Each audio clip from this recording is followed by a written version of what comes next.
தேவன் வழிநடத்துவார்.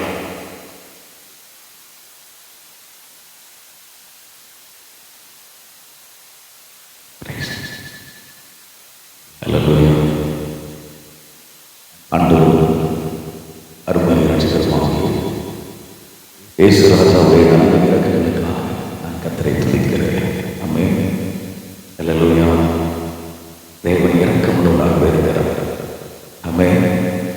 வேதம் சொல்கிறபடி அவர் எப்பொழுதும் இரக்கமுள்ளவராக இருக்கிறார். வேதம் சொல்கிறது தேவன் மகா எரிச்சல் உள்ள தேவன்.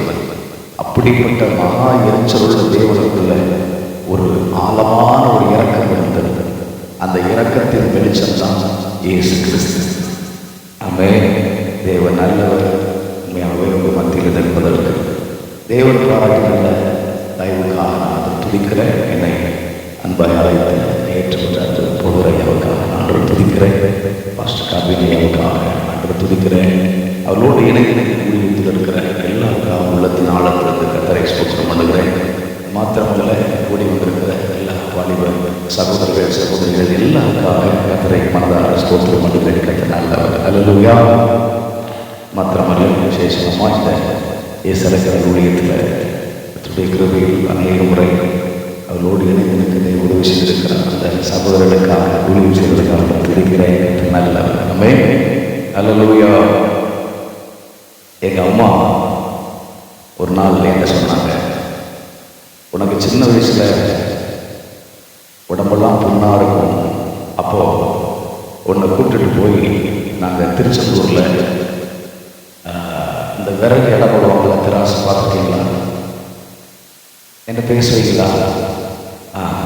இந்த விறகு இடம் போடுற திராசில் ஒரு பக்கம் என் பேர் மகேந்திரன், ஒரு பக்கம் மகேந்திரன், ஒரு பக்கம் மண்டவல்லம். மண்டவல்லம் பார்த்துருக்கீங்களா? நம்ம ஊரில் மண்டவல்லம்னு சொல்லுவாங்கல்ல, அச்சுவல்லம் மண்டவல்லம். அப்போ ஒரு பக்கம் மண்டவல்லத்தையும் ஒரு பக்கம் மகேந்திரனையும் வைத்து என்னை எடைக்கு எடை கொடுத்து அங்கேருந்து என்னை எங்கள் அம்மா மண்டவல்லத்தை விட்டு தான் என்னை வாங்கினாங்களாம். பாஸ்டர் ஒரு வசனத்தை ஏவப்படுத்தினாங்க. அதனால் இது எனக்கு ஏவ வந்துச்சு. அதனால தான் நான் உங்களுக்கு சொல்கிறேன். பைபிள் வாசித்தேன். எங்கள் அம்மா சொன்னாங்க, நான் உன்னை மண்டவல்லத்தை கொடுத்தாங்க வாங்கினேன். ஆனால் பேதுரு சொல்லுகிறார், நீங்களும் நானும் விலையேற பெற்ற இரத்தத்தினாலே மீட்கப்பட்டோம். அல்லேலூயா. அல்லேலூயா. எங்கள் அம்மாவும் ஜீசஸ் நல்லவர். எங்க அம்மா என்னை ஒரு இடத்துலேருந்து மண்டபத்தை கொடுத்து வாங்கினாங்க. இயேசுவும் என்னை பாதாளத்திலேருந்து ரத்தத்தை கொடுத்து வாங்கினார். எங்கள் அம்மா அப்பாவும் பாதாளத்திலேருந்து எனக்கு பாதாளத்தில் என்னை வாங்குறதுக்கு மண்டபம் கொடுத்தாங்க. உங்களுக்கு புரியல பாருங்களேன். அல்லேலூயா. அவங்க கொடுத்த இடம் பாதாளம் தான், ஆனால் அவங்க கொடுத்தது மண்டபம். ஆனால் நம்ம அப்பா கொடுத்தது ரத்தம். அல்லேலூயா.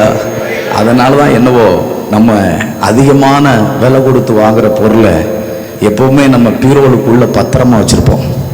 அப்படி தானே? அது என்னமோ தெரியல, ஆண்டவர் ரொம்ப விலை கொடுத்ததுனால உள்ளங்கையிலேயே வச்சிருக்கிறார். அல்லேலூயா. அவர் உள்ளங்கையிலேயே பொறுத்து வைத்திருக்கிறார். அதெல்லாம் வாசிக்கும்போது எனக்கு ரொம்ப ஆச்சரியமா இருக்கும். எங்களுக்கு இவ்வளோ பெரிய விலை கொடுத்துருப்பீங்கன்னா எங்களை குறித்து ஏதோ ஒரு நோக்கம் இருக்கு. அல்லேலூயா. எங்களை குறித்து உங்களுடைய இருதயத்தில் ஒரு பெரிய திட்டம் இருக்கு. ஆமென். அதனால நான் தாழ்மையாக எல்லா இறக்கத்தோடு சொல்லுவேன், நம்மை குறித்து தேவன் ஒரு மிகப்பெரிய ஒரு நோக்கம் வைத்திருக்கிறார்.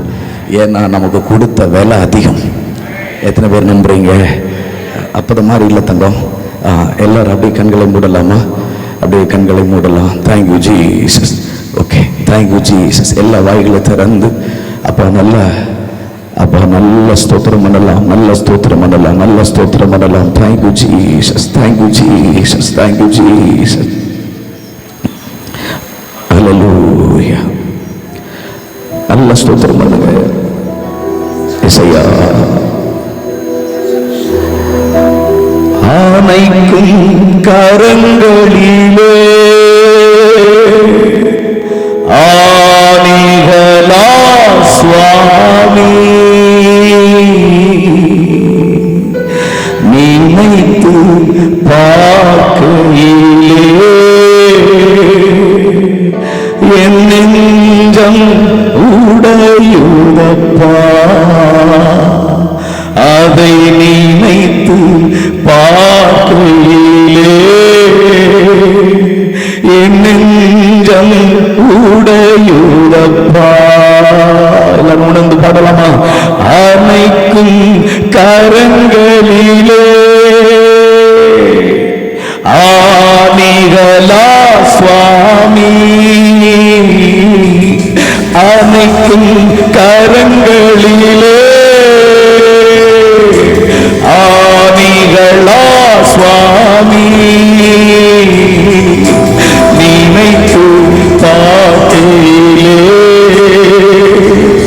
என் நெஞ்சம் உடையுதப்பா, அதை நினைத்து பார்க்கையிலே என் நெஞ்சம் உருகுதப்பா. அன்பே அன்பே கல்வாரி அன்பே, உம்மை பார்க்கையிலே என் உள்ளம் உருகுதப்பா. அன்பே கல்வாரி அன்பே, அப்பா பார்க்கையிலே என் உள்ளம் உடையுதப்பா. நெஞ்சிலே ஊற்று நதியா பாயுதையா. அந்த கல்வாரி முன்னாடி கொண்டு வாங்க. நெஞ்சிலே ஊற்று நதியா பாயுதையா. மனிதர்கள் மூழ்கணுமே, மறுரூபம் ஆகணுமே. எல்லா மனிதர்கள் மூழ்கணுமே, மறுரூபம் ஆகணுமே. கைகளை உயர்த்தலாம். ஆராதிக்கின்றோ, ஆர்ப்பரிக்கின்றோ, அன்பு செய்கின்றோ. ஆராதிக்கின்றோ, ஆர்ப்பரிக்கின்றோ, அன்பு செய்கின்றோ. பிதாவே பிதாவே ஆராதிக்கின்றோ. இயேசுவே ஆர்ப்பரிக்கின்றோ. ஆவியானவரே உம்மில் அன்பு செய்கின்றோ.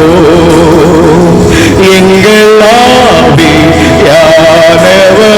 கடைசியாக உம்மில் அன்பு செய். இப்ப ஆராதிக்கின்றோ, ஆராதிக்கின்றோ, ஆர்ப்பரிக்கின்றோ, அன்பு. கொஞ்சம் இணைந்து கொள்ளுங்களேன் அந்த தெய்வ பிரசன்னத்தோடு. ஆராதிக்கின்றோ, ஆர்ப்பரிக்கின்றோ, அன்பு செய்கின்றோ. எங்கள் தேவனாகிய தகப்பனே, எங்கள் ராஜாவாகிய இயேசுவே, எங்கள் மகத்துவமுள்ள எங்கள் ராஜாவே, உம்மை மனதார உயர்த்துகிறோம். தேவரே, நீ நல்லவரும் இரக்கமுள்ளவரும் தீங்குக்கு மனஸ்தாப்படுகிற நல்ல தகப்பனாயிருக்கிறீர். பிதாவை உன் பொன் பாதங்களில் எங்களை தாழ்த்துகிறோம். எங்களை எந்த முகாந்திரத்திற்கு கூடி வர பண்ணினீரோ அந்த முகாந்திரம் நிறைவேறும் பொருட்டு எங்களை கரங்களில் கொடுக்கிறோம். உம்முடைய ஆவியானவை எங்கள் மத்தியில் சந்தோஷத்தோடு ஊழியம் செய்ய நாங்கள் விட்டுக் கொடுக்கிறோம். உம்மை நாங்கள் துக்கப்படுத்தாதபடி இந்த இடம் முழுவதும் உம்முடைய காவல் உண்டாயிருக்கட்டும். தெய்வம் நடத்தும் எல்லா தடைகளையும் இயேசுவின் நாமத்தில் கடிந்து கொள்ளுகிறோம். தெய்வம் எங்களோடு இடைபடும், எங்களோடு பேசும். இயேசு இரட்சகர் நாமத்தில் பிதாவே, அல்லேலூயா. மீண்டும் உங்களை யாவரையும் ஆண்டவராகிய இயேசு நாமத்தில் வாழ்த்துகிறேன், ஆசீர்வதிக்கிறேன். தேவன் பெரியவர். ஆமென். அல்லேலூயா. அன்று டேவிட் பாஸ்டர் அவர்கள், காட்வின் பாஸ்டர் அவர்கள் அந்த வசனத்தை வாசிச்சேன், நான் ஆடி போயிட்டேன். கர்த்தர் நல்லவர். அல்லேலூயா. தேவன் ஒருவரே, ஆவியானவர் ஒருவரே. அல்லேலூயா. எத்தனை பேர் உண்மையா உணர்றீங்க? ஆமென். எப்பவுமே ஒன்றை புரிந்து கொள்ளுங்க, நான் ஆண்டவர்கிட்ட கண்டது ஒன்னே ஒன்றுதான். பரலோக ராஜ்யத்தை பலவந்தம் பண்ணாத யாரும் பிடிக்க முடியாது. அல்லேலூயா. பரலோக ராஜ்யம் இந்த பூமியில அற்பமா வைக்கப்படலை. அதை ஏதாவது முயற்சி பண்ணாதான் கிடைக்கிற மாதிரி வச்சிருக்கிறாரு. சொல்ல மாட்டீங்களே? எதையாவது ஒன்று செய்யணும், எதையாவது ஒன்று முயற்சி பண்ணணும். அது அப்படித்தான் அந்த பூமியில வைக்கப்பட்டிருக்கு. ஆமென். அல்லேலூயா. அவர் நமக்கு எல்லாவற்றையும் இலவசமாக கொடுத்திருந்தாலும் அதையெல்லாம் பெற்றுக்கொள்ள கூடாதபடிக்கு ஒரு தடை இருக்கு. சொல்ல மாட்டீங்களே? அல்லேலூயா. அப்ப அதை பெற்றுக்கொள்வதற்கு அதுக்கான ஒரு பலவந்தம், அதுக்கான ஒரு எஃபோர்ட் தேவைப்படுது. ஆமென். அதனால நீங்க சாதாரணமா இந்த இடத்துல உட்காரக்கூடாது. உங்க மனநிலையை சேஞ்ச் பண்றதுக்கு, உங்க மனநிலையை வேற பக்கம் திசை திருப்பதற்கு நிறைய கிரியைகள் இந்த தேசத்தில் இருக்கு. சொல்ல மாட்டீங்களே? பைபிள்ல 3 விதமான காரியம் சொல்லப்பட்டிருக்கு. கவனிங்க. ஒன்று, கர்த்தருடைய பெட்டியை பிடிக்கக்கூடிய பெலிஸ்தரின் ஆவிகள், பெலிஸ்தி ஆவி. இன்னொன்று, கர்த்தருடைய வார்த்தையை செயல்பட விடாத கிரியாத்தியாரின் அபினதாபின் ஆவி. மூன்றாவது, கர்த்தருடைய வார்த்தையை தேட விடாத சவுலின் ஆவி. இந்த 3 விதமான ஆவியும் கர்த்தருடைய வார்த்தையை சிறைபிடிக்கும், கர்த்தருடைய வார்த்தையை வெளிப்படுத்த விடாது, செயல்பட விடாது, கர்த்தருடைய வார்த்தையை தேட விடாது. இதெல்லாம் மேற்கொண்டுதான் கர்த்தருடைய வசனத்தை, வார்த்தையை எருசலேமுக்கு கொண்டு வரணும். அல்லேலூயா. அல்லேலூயா. அதனால நாம எல்லாரும் இணைந்து தேவ சத்தியத்துக்கு நேராக நம்முடைய இருதயங்களை ஒருமிக்க பண்ண வேண்டும். அல்லேலூயா. ஏனென்றால் வசனம் என்பது, அதை வாஞ்சிக்காதவர்களுக்கு தேவன் அதை நமக்கு பரிமாற மாட்டார். ஆமென். அல்லேலூயா. அதனால தாழ்மையோடு, எல்லா இரக்கத்தோடு உங்களோடு கேட்கிறேன், தேவ வசனத்துக்கு உங்கள் இருதயத்தை ஒருமிக்க பண்ணுங்கள். ஆமென். சரி, திருப்பிக் கொள்ளலாம். என்னாகமத்தின் புஸ்தகம் 25ஆம் அதிகாரம், அதனுடைய 1, 2, 3 வசனங்களை வாசிக்கலாம். என்னாகமம் 25, அதனுடைய 1, 2, 3 வசனங்களை வாசிக்கலாம். பின்னாடி இருக்கிற எல்லாரும் கேக்குதா? சகோதரர்களுக்கு சரி, thank you. Okay okay, God bless. வாசிக்கலாம். என்னாகமம். இஸ்ரவேல் சீத்திமிலே தங்கியிருக்கையில் ஜனங்கள் மோவாபின் குமாரத்திகளோடு தொடங்கினார்கள். பலிகளை அழைத்தார்கள். ஜனங்கள் போய் புசித்து அவர்களுடைய தேவர்களை பணிந்து கொண்டார்கள். இப்படி இஸ்ரவேலர் பாகால் பேயோரை பற்றி கொண்டார்கள். அதனால் இஸ்ரவேலர் மேல் கர்த்தருடைய கோபம் மூண்டது. கவனிங்கள், வேதம் சொல்லுகிறபடி 430 வருஷம் இஸ்ரவேல் ஜனங்கள் எகிப்து தேசத்தில் அடிமையாய் இருந்த காலத்தில் தேவன் தம்முடைய தாசனாகிய மோசேயை வைத்து கர்த்தர் அவர்களை விடுவிக்க சித்தம் கொண்டார். ஆமென். அல்லேலூயா. கவனிங்கள், நாமளும் இந்த இயேசு கிறிஸ்துவினுடைய ரட்சிப்பை அறிவதற்கு முன்பாக நாமளும் ஒரு எகிப்தில தான் அடிமைப்பட்டிருந்தோம். நம்மை எப்படி மோசேயை கொண்டு இஸ்ரவேல் ஜனங்களை விடுவிக்க சித்தம் கொண்டாரோ, அதே போல தெய்வம் இயேசு கிறிஸ்துவை கொண்டு நம்மை விடுவிக்க சித்தம் கொண்டார். அல்லேலூயா. அப்போ ஒன்றை புரிந்து கொள்ளுங்கள், இப்போ இந்த ஜனம் ஒரு எழுப்புதல் அடைந்த, உயிர்மீட்சி அடைந்த ஒரு ஜனம். இவர்கள் எகிப்து தேசத்திலிருந்து மோசேயினால் விடுவிக்கப்பட்டவர்களாய் புறப்பட்டு வந்தார்கள். அல்லேலூயா. ஒரு எழுப்புதல் அடைந்த கூட்டம், உயிர்ப்பிக்கப்பட்ட ஒரு கூட்டம். அவர்கள் இதோ மோசேயினுடைய சத்தத்துக்கு செவி கொடுத்து அவர்கள் அந்த எழுப்புதல் அடைந்து எழுத்தை விட்டு புறப்பட்டு வந்தார்கள். வேதம் சொல்லுகிறது, அவர்கள் தங்கள் முற்பிதாக்களுக்கு சொல்லப்பட்ட வாக்குத்தத்த அந்த தேசத்தை சுதந்திரிக்கும்படி புறப்பட்டு வந்தார்கள். ஒன்று உயிர்மீட்சி அடைந்து எழுப்புதல் அடைந்து புறப்பட்டு வந்த கூட்டம். இன்னொன்று வாக்குத்தத்தத்தை எப்படியாவது அந்த தேசத்தை சுதந்திரிக்க வேண்டும் என்று புறப்பட்டு வந்த கூட்டம். ஆமென். மூன்றாவது வேதம் சொல்லுகிறது, அது அவர்களுடைய தரிசன பூமி. ஆமென். ஏனென்றால் ஆபிரகாமுக்கு ஒரு வாக்குத்தத்தம் இருக்கிறது, இதோ உன் சந்ததிக்குள் சகல ஜனங்களும் ஆசீர்வதிக்கப்படும் என்ற வார்த்தையின்படி அவனுக்குள் உலகம் முழுவதையும் தெய்வம் அவனுக்குள் இருக்கிற அந்த இயேசு கிறிஸ்துவை தாவீதின் குமாரனுக்குள்ள உலகம் முழுவதையும் கொண்டு வர வேண்டும் என்று, இந்த ஜனங்களை கானானுக்குள் குடிநேற்ற வேண்டும் என்று தேவன் சித்தம் கொண்டார். அல்லேலூயா. அது தரிசன பூமி, வாக்குத்தத்த தேசம். ஒரு பக்கம் எழுப்புதல் என்ற கூட்டம். கவனிங்கள், அது மாத்திரமல்ல, இதுவரைகளுக்கும் இவர்களுக்கு சொந்த தேசமோ சுய தேசமோ கிடையாது.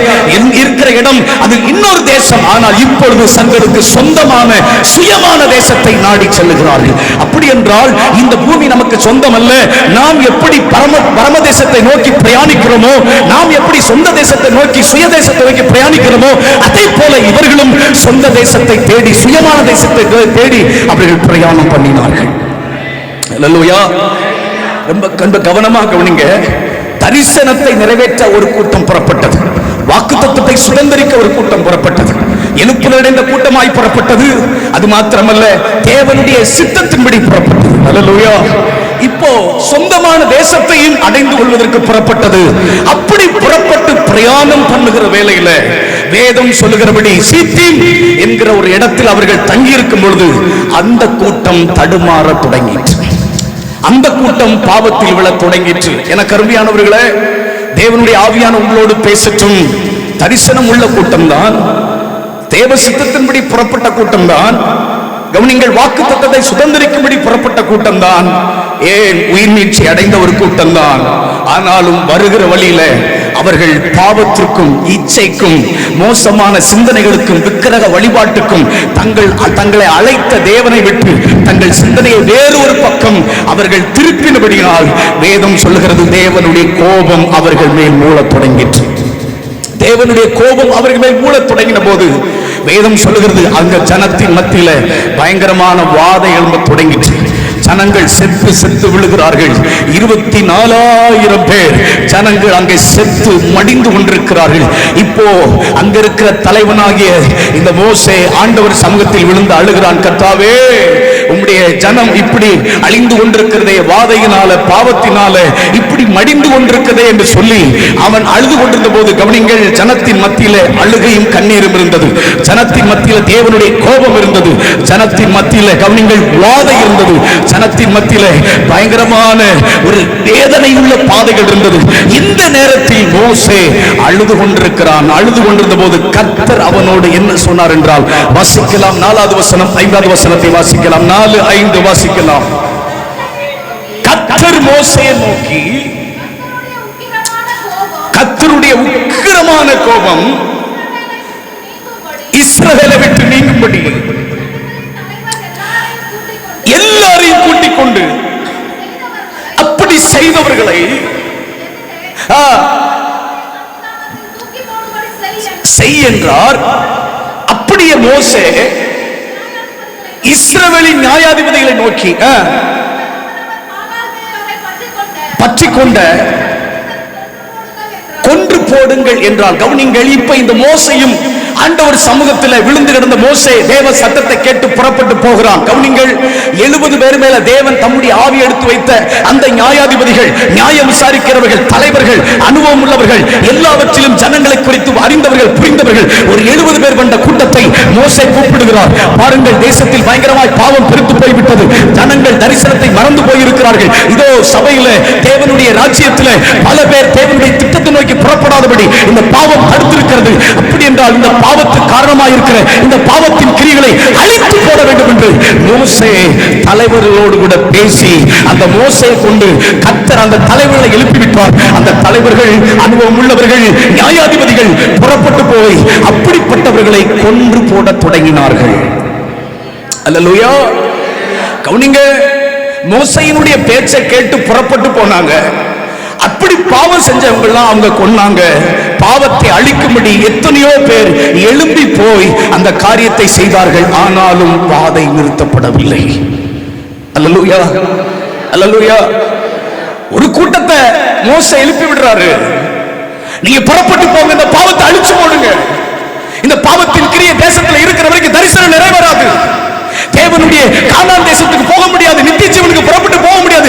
சபையில எந்த பெரிய மாற்றம் வராது. இந்த பாவம் அழிக்கப்பட்டால் மாத்திரம்தான் தேவன் நமத்தில் உலாவுவார். தேவனுடைய கோபம் நம்ம விட்டு நீங்கும். ஆகையினால் நிச்சயமாய் இந்த கூட்டத்தை, இப்படிப்பட்ட அழிவுகளை நாம் நம்மை விட்டு அகற்ற வேண்டும் என்று சொல்லி தெய்வம் மோசே மூலமா பேசின போது மோசே சொல்லுகிறார், ஆனால் இந்த ஜனங்கள் புறப்பட்டு போனது உண்மை, இந்த ஜனங்கள் இந்த காரியத்தை செய்தது உண்மை, ஆனாலும் தேவனுடைய கோபம் நிறுத்தப்படல, சாவு மாறல, வாதை நிறுத்தப்படல, கண்ணீரும் மாறல. இப்படிப்பட்ட நேரத்தில் வாசிக்கலாம் 8வது வசனத்தை வாசிக்கலாம். 8வது வசனத்தை வாசிக்கலாம். இஸ்ரவேலனாகிய அந்த மனிதன் வேசித்தனம் பண்ணும் அறையிலே அவன் பின்னாலே போய் இஸ்ரவேல் மனிதனும் அந்த ஸ்திரீயுமாகிய இருவருடைய வயிற்றிலும் ஈட்டி உருவி போக அவர்களை குத்தி போட்டான். அப்பொழுது இஸ்ரவேல் புத்திரரில் உண்டான வாதை நின்று போயிற்று. நல்ல கவனிங்க, இந்த வார்த்தை அதிகமாக என்னை அழுத்தினது. அப்பொழுது இஸ்ரவேல் மேல் உண்டான வாதை நின்று போயிற்று. இந்த வார்த்தை சொல்லுங்க, அப்பொழுது. சொல்லுங்க, அப்பொழுது. சொல்லுங்க, அப்பொழுது. அப்பொழுது இஸ்ரவேல் மேல் இருக்கிற கோபம் மாறினது. அப்பொழுது பாவம் நிறுத்தப்பட்டது. அப்போது அழிவு நிறுத்தப்பட்டது, வாதை நிறுத்தப்பட்டது. என கருமையானவர்களே, நான் எல்லா இரக்கத்தோடு சொல்லுகிறேன், தலைவர்கள், அனுபவம் உள்ளவர்கள், மீட்பர்கள், அவர்கள் போய் செஞ்ச ஊழியத்தில் மாறாத ஒரு காரியம் இந்த பிணையா செய்த போது மட்டும் மாறினது. கைகளை தட்டி வாய்களை திறந்து இந்த தரிசனத்தில் கர்த்தர் சொல்லுகிறார், உங்களோடு பேசுற வார்த்தை உண்மை, உங்களோடு பேசுற வார்த்தை உண்மை. இதோ இந்த ஜனத்தை கொண்டு, இதோ இதுவரையிலும் அனுபவம் உள்ளவர்கள், தலைவர்கள், நியாயாதிபதிகள், இவர்களை கொண்டு நிறைவேற்றாத ஒன்றை இந்த சமுதாயத்தை கொண்டு, இந்த சந்ததியை கொண்டு கர்த்தர் தேசத்தில், சபையில் பெரிய மாற்றத்தை உண்டாக்க போகிறார். விசுவாசிக்கிறவங்க மட்டும் கைகளை தட்டி பரிசுத்தாவியோட கரம் இறங்கி வரட்டும். அப்பொழுது வாதை நிறுத்தப்பட்டது. நீங்கள் புறப்பட்டு போய் வாதை நிறுத்துவீர்கள், தேவ கோபத்தை நிறுத்துவீர்கள், பாவத்தை அழிப்பீர்கள், அசுத்த கிரியை அழிப்பீர்கள். தெய்வம் இதோ தலைவர்கள் செய்ய முடியாததை, இதோ எத்தனையோ பேர் செய்ய முடியாததை தெய்வம் பிரேகாசை கொண்டு செய்தது போல இன்னைக்கு உங்களை கொண்டு கர்த்தர் செய்வாரா? அல்லேலூயா, அல்லேலூயா. மோசே சொன்ன கூட்டம் போன போது அழுக மாறல, கண்ணீர் மாறல, வாதம் மாறல, கோபம் நீங்கல, பாவமும் வெளியேறல. ஆனா இந்த பிரேகாஸ் எழும்பி போன போது, இவன் எழும்பி போன போது தேவன் தன்னை மாற்றிக்கொண்டார். தேவன் தன்னை மாற்றிக்கொண்டார். அவருடைய கோபம் இருந்துட்டே இருந்துச்சு இஸ்ரவேல் மேல. ஆனா பினேகாஸ் எழும்பி போன போது மட்டும் கர்த்தர் தன் உக்கிரத்தை மாற்றிக்கொண்டார்னு போட்டிருக்கு. என கருமையானவர்களே, நான் எல்லா இரக்கத்தோடு சொல்லுவேன், தரிசனத்தை நோக்கி புறப்படுகிற கூட்டம் இன்னைக்கு இந்த கடைசி காலத்துல ஆண்டவருடைய இரக்கத்தில் நான் சொல்லுகிறேன், நம்மை கொண்டு கர்த்தர் தேசத்தை சுத்திகரிக்க விரும்புகிறார், சபைகளை சுத்திகரிக்க விரும்புகிறார், தேவ சமூகத்தை அநேகருக்கு கர்த்தர் பரிமாற விரும்புகிறார். விசுவாசிக்கிறது மட்டும் என்ன கொண்டு செய்யப்பான்னு கைகளை தட்டலாமா? ஆவியானுடைய மகிமை இந்த ஸ்தலம் முழுவதும் இறங்கி கிரியை செய்யட்டும். உன்னை அழைத்து வந்ததுக்கு ஒரு நோக்கம் உண்டு, உன்னை குறித்து கர்த்தரின் பாத்தில் ஒரு தேவ திட்டம் உண்டு. விசுவாசிக்கிறது மட்டும் முதல் பகுதியிலேயே அந்த தேவபாரவனை தட்டி எழுப்பட்டும், அந்த தேவபாரம் தட்டி எழுப்பட்டும். தேசத்தை சுத்திகரிக்கிற மறுபடியும் தரிசனத்தை நோக்கி ஒரு கூட்டத்தை புறப்பட பண்ண, மறுபடியும் பாவமில்லாத ஒரு சந்ததியை தேவனுக்காக எழுப்பத்தக்கதா, பாவத்தின் கிரியில் அழிக்கப்படத்தக்கதா, எல்லா வாதைகள் நிறுத்தத்தக்கதா, தேவன் முன்னிறுத்தால் எல்லாவற்றையும் மாற்றத்தக்கதா தேவன் உன்னை பயன்படுத்தட்டும். அல்லேலூயா. என்னுடைய கேள்வி என்னன்னா, அப்படிப்பட்ட தலைவர்கள் போன போது, எந்த வாதையும் மாறாதிருந்த போது, எந்த கோபத்தையும் மாற்றிக்கொள்ளாத ஆண்டவர் ஏன் பினேகாஸ் போன போது மாத்திரம் வாதையை நிறுத்தினார்? அல்லேலூயா. கவனிங்க, கவனிங்க. இவர்களுக்கு ஜனம் எப்படிப்பட்டவங்க தெரியும். பாவம் நடக்கிறதுல இருந்து இந்த பாவம் என்னன்னு எல்லாமே இந்த தலைவர்களுக்கு தெரியும், நியாயாதிபதிகளுக்கு தெரியும். ஆனா அவர்கள் செய்த ஊழியம், அவர்கள் புறப்பட்டு போன பாதையில தேவன் எந்த மாற்றத்தையும் கொடுக்கல. சொல்ல மாட்டீங்களா? தேவன் எந்த மாற்றத்தையும் கொடுக்கல. அமைதியா இருந்தார். சாவு விழுந்துட்டே இருக்குது. 1000, 2000, 10,000, 20,000, 24,000 வரைக்கும் சாவு விழுந்துட்டே இருக்குது. ஒரு ஸ்திரியை கூட்டு வரவன் கூட்டு வந்துட்டு தான் இருக்கிறான், பாவம் செய்யறவன் செஞ்சுக்கிட்டு தான் இருக்கிறான். எந்த மாற்றமும் இல்லை. ஆனா இந்த பினேகாஸ் எழும்பி போன போது மட்டும் ஏன் தெய்வத்தின் இருதயம் வாதையை நிறுத்துவதற்கு தன்னை மாற்றிக்கொண்டது? வாசிக்கலாம் 11வது வசனத்தை. 11வது வசனத்தை வாசிக்கலாம். 11வது வசனம். நான் என் எரிச்சலில் இஸ்ரவேல் புத்திரரை நிர்மூலமாக்காதபடிக்கு ஆசாரியனாகிய ஆரோனின் குமாரனான எலெயாசாரின் மகன் பினெகாஸ் நிமித்தம் அவர்கள் நடுவில் பக்தி வைராக்கியம் காண்பித்ததினால். இவன் பக்தி வைராக்கியம் காண்பித்தது உண்மைதான். நீங்கள் வேதம் சொல்கிறது இந்த வார்த்தையை அவன் பக்தி வைராக்கியம் காண்பித்தான் என்று சொல்லிட்டு அடுத்த ஆண்டவர் சொல்றார், அதனால என் உக்கிரத்தின் கோபத்தை நான் மாற்றிக்கொண்டேன். எனக்கு ஒன்று புரிகிறது, இதுவரையிலும் போன கூட்டம், இதுவரையிலும் போன தலைவர்கள், 20 போன நியாயாதிபதிகள், அவர்களுக்கும் பினெகாசுக்கு என்ன வித்தியாசம்? ஒரே ஒரு வித்தியாசம் தான். அவர்கள் எல்லாரும் மோசே சொன்னதனால் போனார்கள், இவன் மட்டும் அவர் நிமித்தம் போனார். எத்தனைக்கு புரிகிறது? இவன் மட்டும் அவர் நிமித்தம் கையில் தட்ட முடியுமானால் எனக்கு அருமையான தேவ பிள்ளையே, அவரே சொல்லுகிறார், இந்த பினெகாஸ் என் நிமித்தம் வைராக்கியம் காண்பித்தான், என் நிமித்தம் அவன் பக்தியோடு இருந்தபடினார், எனக்காக பக்தி காண்பித்தபடினார், என் நிமித்தம் அவன் எழுதி போனபடினார். இவனுடைய செயல் எனக்கு பிடித்திருந்தது, இவனுடைய செயல் எனக்கு ஏற்றதாயிருந்தது. ஆகையினால் என் கோபத்தை நான் மாற்றுகிறேன். அல்லேலூயா. எனக்கு அருமையான வாலிப சந்ததிகளே, வாலிப பிள்ளைகளே, ஆவியானவர் சொல்லுகிற ஒரு வார்த்தை, இந்த கடைசி காலத்தில் தேவனுடைய ராஜ்யத்தில் ஒரு பெரிய வறட்சியும் ஒரு பெரிய வேக்கன்சியும் இருக்கும். என்ன தெரியுமா? இந்த கடைசி காலத்தில் யாரை கொண்டு கர்த்தர் சபையும் தேசத்தை சுத்தி இருக்க விரும்புகிறார்? அவர் நிமித்தம் செயல்படுகிற பிள்ளைகள், அவர் நிமித்தம். எத்தனை பேர் நம்புறீங்க? அல்லேலூயா. எல்லா இரக்கத்தோடு சொல்லுவேன். ஆண்டவர் அடுத்த வார்த்தை சொல்றாரு, இந்த பினெகாஸ் நித்தியமாக என் சமூகத்தில் ஊழியம் செய்வார். அவர் நிமித்தம் செயல்படுகிறவன் சந்ததி அவர் ராஜ்யத்தில் நிற்கும், அவன் சமூகத்தில் நிற்கும், அது ஊழியம் செய்யும். அந்த ஊழியம் அவர்களை விட்டு கைவாராது. அல்லேலூயா. கவனிங்க.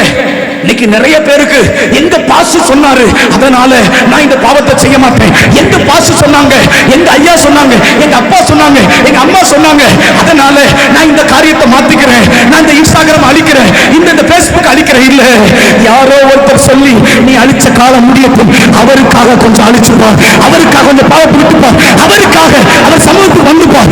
ஒன்னதான் கத்த தேடுகிறார், ஒன்னதான் கத்த தேடுகிறார். உனக்காக தன் இருதயத்தை மாற்றுவார், ஒன்னுக்கு அவர் செயல்படுவார். அல்லேலூயா. ஒரு பெருங்கூட்ட அணுவுள்ள கூட்டத்துக்காக தன்னை மாற்றிக்கொள்ளாத தேவன் இந்த பினெகாசுக்காக தன்னை மாற்றிக்கொண்டது காரணம், பினெகாஸ் இருந்த ஒரே தரம் அவன் அவனுக்காக செயல்பட்டான்.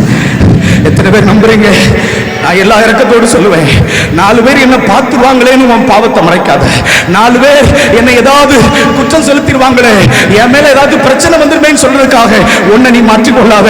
நான் ஒண்ணு சொல்றேன், உங்களை நம்மை மாற்றிக்கொள்ளக்கூடிய ஒரே ஒரு எண்ணம், நான் அவருக்காக இந்த பாவத்தை விடுறேன், அவருக்காக இந்த இடத்தில் நிற்க மாட்டேன், அவருக்காக நட்பை தூக்கி எறிகிறேன், அவருக்காக இந்த பொல்லாத வாழ்க்கை நான் வாழ மாட்டேன், அவருக்காக சொல்லி பாருங்க, உங்களை தான் தெய்வம் தேடுகிறார்.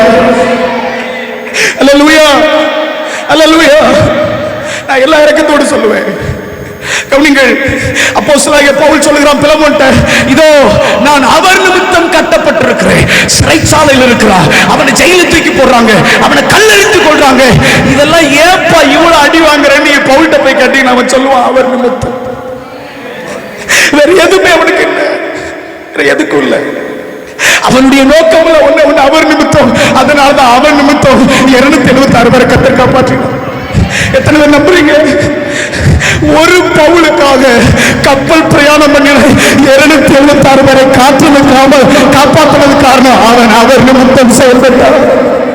வாலிப தம்பி, வாலிப சகோதரா, உன் கூட பயணம் செய்யற எத்தனையோ வாலிபர்கள், உன் கூட படிக்கிற எத்தனையோ வாலிபர்கள் அலை மோதுகிற ஒரு கப்பல் பயணத்தில், இந்த வாழ்க்கைங்கிற பயத்தில் பாவத்தில் மோதப்படுறாங்க, இருள மோதப்படுறாங்க. ஆனால் நீ மட்டும் அவர் நிமித்தம் செயல்பட்டால் ஒன்ன கொண்டு 276 வரையும் கர்த்தர் காப்பாற்றுவார். கைகளை தட்ட முடியுமானால் உண்மையா உணர்றவங்க மட்டும், ஆண்டவரே இன்னையிலிருந்து நான் ஒரு காரியத்தை செய்கிறேன், யாரோ நிமித்தம் அல்ல, யார் சொல்லி அல்ல, உங்க நிமித்தம், என் பாவத்திலிருந்து உங்க நிமித்தம் என்னுடைய தேவையற்ற காரியத்தை நான் தூக்கி எறியப்பா, இந்த பாவத்தை அழிக்க, இந்த மோசமான காரியத்தை விடுதலையாக உங்க நிமித்தம். அல்லேலூயா. அல்லேலூயா. நான் எல்லா இரக்கத்தோடு சொல்லுவேன், 276 பேரும் 14 நாள் சாப்பிடாம இருந்தாங்க. ஆனா இவன் ஒருத்த நிமித்தம் அவர்கள் சாப்பிட்டார்கள். ஒருத்த நிமித்தம் அனைவரும் வசனத்தை புசிப்பார்கள். ஒருத்தர் நிமித்தம் வசனத்தை ஏற்றுக்கொள்வார்கள். ஒருத்தர் நிமித்தம் ரட்சிப்பை ஏற்றுக்கொள்வார்கள். உங்க ஒருத்தர் நிமித்தம் தெய்வம் அத்தனைவருடைய பசியை போக்குவார். காரணம் பவுல் அவர் நிமித்தம். அல்லேலூயா. எத்தனை பேர் நம்புறீங்க? அல்லேலூயா. அதனாலதான் பவுல் சொல்றாரு, நான் அவர் நிமித்தம் கட்டப்பட்டிருக்கையில் நான் சிறையிருப்புல நான் ஒருவனை பெற்றெடுத்தேன். நீங்க அவர் நிமித்தம் சில காரியங்களை செஞ்சு பாருங்க, எந்த நெருக்கடியிலும் ஒரு கூட்டத்துக்கு பிரயோஜனமா தான் இருப்பீங்க. சொல்ல மாட்டீங்களே? அல்லேலூயா. ஓடி போனவன், அடிமையாயிருந்தவன், கடன் பட்டவன், அப்படிப்பட்ட ஒனேசிமை இந்த பவுல் எப்ப பெற்றெடுத்தான், எப்ப உருவாக்கினான்னு சொன்னீங்கன்னா நான் தாழ்மையோடு சொன்னேன், அவர் நிமித்தம் கட்டப்பட்டிருக்கையில். அல்லேலூயா. நான் சொல்றேன், அவர் நிமித்தம் எந்த சூழ்நிலையும் நீங்கள் அனுபவிக்க ஆயத்தமானால், அவர் நிமித்தம் ஊழியத்தை செய்ய ஆயத்தமானால், அவர் நிமித்தம் சில பாதைகளை தூக்கி எறிய ஆயத்தமானால், அப்படிப்பட்ட பாதையிலும் நீங்கள் பிறருக்கு பிரயோஜனமாய் மாறுவீர்கள். சொல்ல மாட்டீங்களா? அல்லேலூயா. நீங்கள் எனக்கு ஆச்சரியமா இருக்கிறது. கவனிங்கள், சகரியாவுடைய பையன் யோவான் ஸ்நானகர். கவனிக்க வேண்டிய விஷயம், வேதம் சொல்லுகிறது ஆரோனின் வஸ்திரங்கள் அவன் பிள்ளைகளுக்கு கொடுக்கப்பட வேண்டும். கவனிங்கள், இந்த யோவான் ஸ்நானகரை கேட்டு பாருங்கள். அவன் சொல்லுவான், நீ வெட்டுக்கிளி எதற்காக புசித்தாய், நீ காட்டுத்தேனை எதற்காக புசித்தாய், இதோ நீ இப்படிப்பட்ட ஒட்டகத்தின் வார்க்கச்சையை உறுத்தி கொண்டிருக்கிறாய், இப்படிப்பட்ட அப்பாவோட அவர் சமூகத்தில் ஊழியம் செய்ய வேண்டிய நீ ஏன் வனாந்தரத்தில் இருக்கிறாய்? யோவான் ஸ்நானகன் சொல்லுவான், இஸ்ரவேலுக்கு ஒருவரை நான் காண்பிப்பதற்காக வனாந்தரத்தை பெற்றுக்கொண்டேன். இஸ்ரவேலுக்கு ஒரு தெய்வத்தை காண்பிப்பதற்காக இந்த வெட்டுக்கிளியை சாப்பிடுறேன், இந்த காட்டுத்தேனை புசிக்கிறேன், இந்த ஒட்டகத்தின் வார்க்கச்சையில கட்டி கொண்டிருக்கிறேன். அதனால்தான் என்னவோ எனக்கு ஆச்சரியமா இருக்கு. தெரு தெருவா ஓடி ஓடி போய் டாக்ஸ் கொடுக்கிறோம். ஆனா அவன் வனாந்தரத்துல கூப்பிட்டான். நகரத்திலிருந்து ஒரு கூட்டம் புறப்பட்டு வந்தது. கையில தட்ட முடியுமா? எத்தனை பேருக்கு புரிகிறது? ஒரு வார்த்தைக்கு வல்லமை வரப்போகிறது. ஒரு வாயிலிருந்து புறப்படுற வார்த்தை அநேகர் கவனிக்க போகிறார்கள். ஒரு வார்த்தை கூப்பிட்டா போதும், ஒரு அற்புதம் செய்யல, ஒரு அடையாளம் செய்யல. ஆனா வேதம் சொல்கிறது, அவன் வார்த்தைக்கு ராஜாக்கள் நடுங்கினார்கள், அவன் வார்த்தைக்கு பரிசேயர் நடுங்கினார்கள், அவன் வார்த்தைக்கு ராணுவத்தில் வேலை செய்ய நடுங்கினார்கள், அவன் வார்த்தைக்கு ஆயக்காரர்கள் நடுங்கினார்கள். அல்லேலூயா. நான் எல்லா இரக்கத்தோடு சொல்லுவேன், இனி நீங்கள் வாயை திறந்தா இதோ பதவியில் உள்ளவர்கள், அதிகாரத்தில் உள்ளவர்கள், ராணுவத்தில் உள்ளவர்கள், வேலையில் உள்ளவர்கள், அரசாங்கத்தில் உள்ளவர்கள் நடுங்கி இயேசுவை ஏற்றுக்கொள்கிற ஒரு காலம் வருகிறது. அல்லேலூயா. அவற்றது என்ன? இந்த டிரெஸ் எதுக்காக மாத்தின? இயேசுவுக்காக. இந்த சாப்பாடை ஏன் சாப்பிடுற? இயேசுவுக்காக. இப்படி உங்க அப்பாவுடைய ட்ரெஸ்ஸை உடுத்திக்கிட்டு பரிசுத்த ஸ்தலத்துல ஊழியம் செய்ய வேண்டிய நீ இப்படி ஏன்பா வனாந்தரத்துல கிடக்குற? அவன் ஒண்ணு சொல்லுவான், 30 வருஷமும் வனாந்தரத்துல இஸ்ரவேலுக்கு தன்னை காண்பிக்கிற வரைக்கும் நான் ஏன் கிடக்கிறேன்னா, நான் ஒண்ணு என்னிடத்தில் ஒருவர் இருக்கிறார், அவரை இந்த உலகம் அங்கு நான் காண்பிக்க வேண்டும். எனக்குள் ஒருவர் இருக்கிறார். இதோ வனாந்தரத்தில் பரிசுத்த ஆவியானவர் புறாவி ரூபம் கொண்டு யார் மேல் இறங்குகிறாரோ அவரே உலகத்தின் பாவத்தில் சுமந்திருக்கிற தேவாட்டுக்குட்டி. இந்த சத்தத்தை நான் பேச தொடங்கினால் எவ்வளவு பெரிய ஜனமும் இந்த இயேசு மெய்யான தெய்வம் என்று அறிந்து கொள்வார்கள். அல்லேலூயா. சும்மா இயேசுவை நேசிக்கிறார்னு சொல்றது இல்ல, அவர் நிமித்தம் செயல்பட்டு சொல்லி பாருங்கள், அந்த வார்த்தைக்கு வல்லமை உண்டு. அல்லேலூயா. எத்தனை பேர் நம்புறீங்க? பவுல் அவர் நிமித்தம் அவன் கட்டப்பட்டவனா இருந்ததனால், அவர் நிமித்தம் கட்டப்படுதலை ஏற்றுக்கொண்டபடினால் அவன் ஒரு கூட்டம் அடிமைப்பட்ட கூட்டத்துக்கு பிரயோஜனமா இருந்தா, ஒரு பெருங்கூட்டத்தை அவன் நிமித்தம் நேசித்து பிடித்தான். யோவான் ஸ்நானகன் அவர் நிமித்தம் வனாந்தரத்தில் கடந்தபடினால், அவர் நிமித்தம் தன் உடை, தன் வாழ்க்கை, தன்னுடைய எல்லா ஸ்டைலை மாற்றிக் கொண்டபடினால். நான் ஒண்ணு சொல்றேன், யாரோ ஒருத்தருக்காக இன்னைக்கு உலகத்தில் இருக்க மனுஷன் ஒரு நடிகரை பார்த்து முடிவெட்டுறான், ஒரு நடிகரை பார்த்து ட்ரெஸ் போடுறான், ஒரு நடிகரை பார்த்து இப்படி வாழ நினைக்கிறான். எவனோ ஒருத்தன் ஒண்ணுக்கு உதவாத, சில பேரை காப்பாற்ற முடியாத ஒருவனுக்காக தன்னை மாற்றிக் கொள்வது, நமக்காக உயிரை கொடுத்தவருக்காக அவர் நிமித்தம் உன்னை மாற்றிப்பார். உன்னை கொண்டு கட்ட பெரிய காரியங்கள் செய்யும். எத்தனை பேர் நம்புறீங்க? அல்லேலூயா. கரூர்ல 41 பேர் செத்தாங்க. அதுல செத்தவங்க யாருன்னு கூட தெரியாது. ஆனா ஒண்ணு சொல்றேன், நான் செத்து போய் கிடந்த என்னையும் என் தாயின் கருவில் உருவாகும் முன்னே இதோ என்னை குறிப்பிட்ட காலத்தை தூக்கி எடுக்க வேண்டும் என்று அவர் என்னை கண்டார். சொல்ல மாட்டீங்களே? அல்லேலூயா. எத்தனை பேருக்கு நான் சொல்றது உங்களுக்கு விளங்குது? நான் சொல்றேன், எனக்கு ஆச்சரியமா இருந்துச்சுங்க.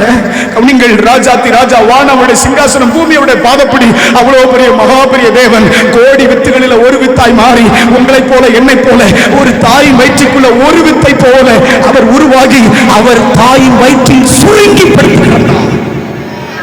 உங்களுக்கு இந்த அனுபவம் புரியுதான்னு தெரியல. அவரை கொஞ்சம் நினைச்சு பாருங்க. அவர் வானம் அவருடைய சிங்காசனம், பூமி அவருடைய பாதப்படி. அவ்வளவு பெரிய மகா பெரிய தேவன், சர்வ வல்லமையில் ஆண்டவர். உங்களுக்காகவும் எனக்காகவும் அவர் தன்னை ஒரு வித்தை போல மாற்றிக்கொண்டார். அந்த வித்து ஒரு மண்ணான சரீரத்துக்குள் வளர தொடங்கிட்டு, அந்த வித்து நம்மை போல அந்த கற்பத்தை முடங்கி கிடந்தது.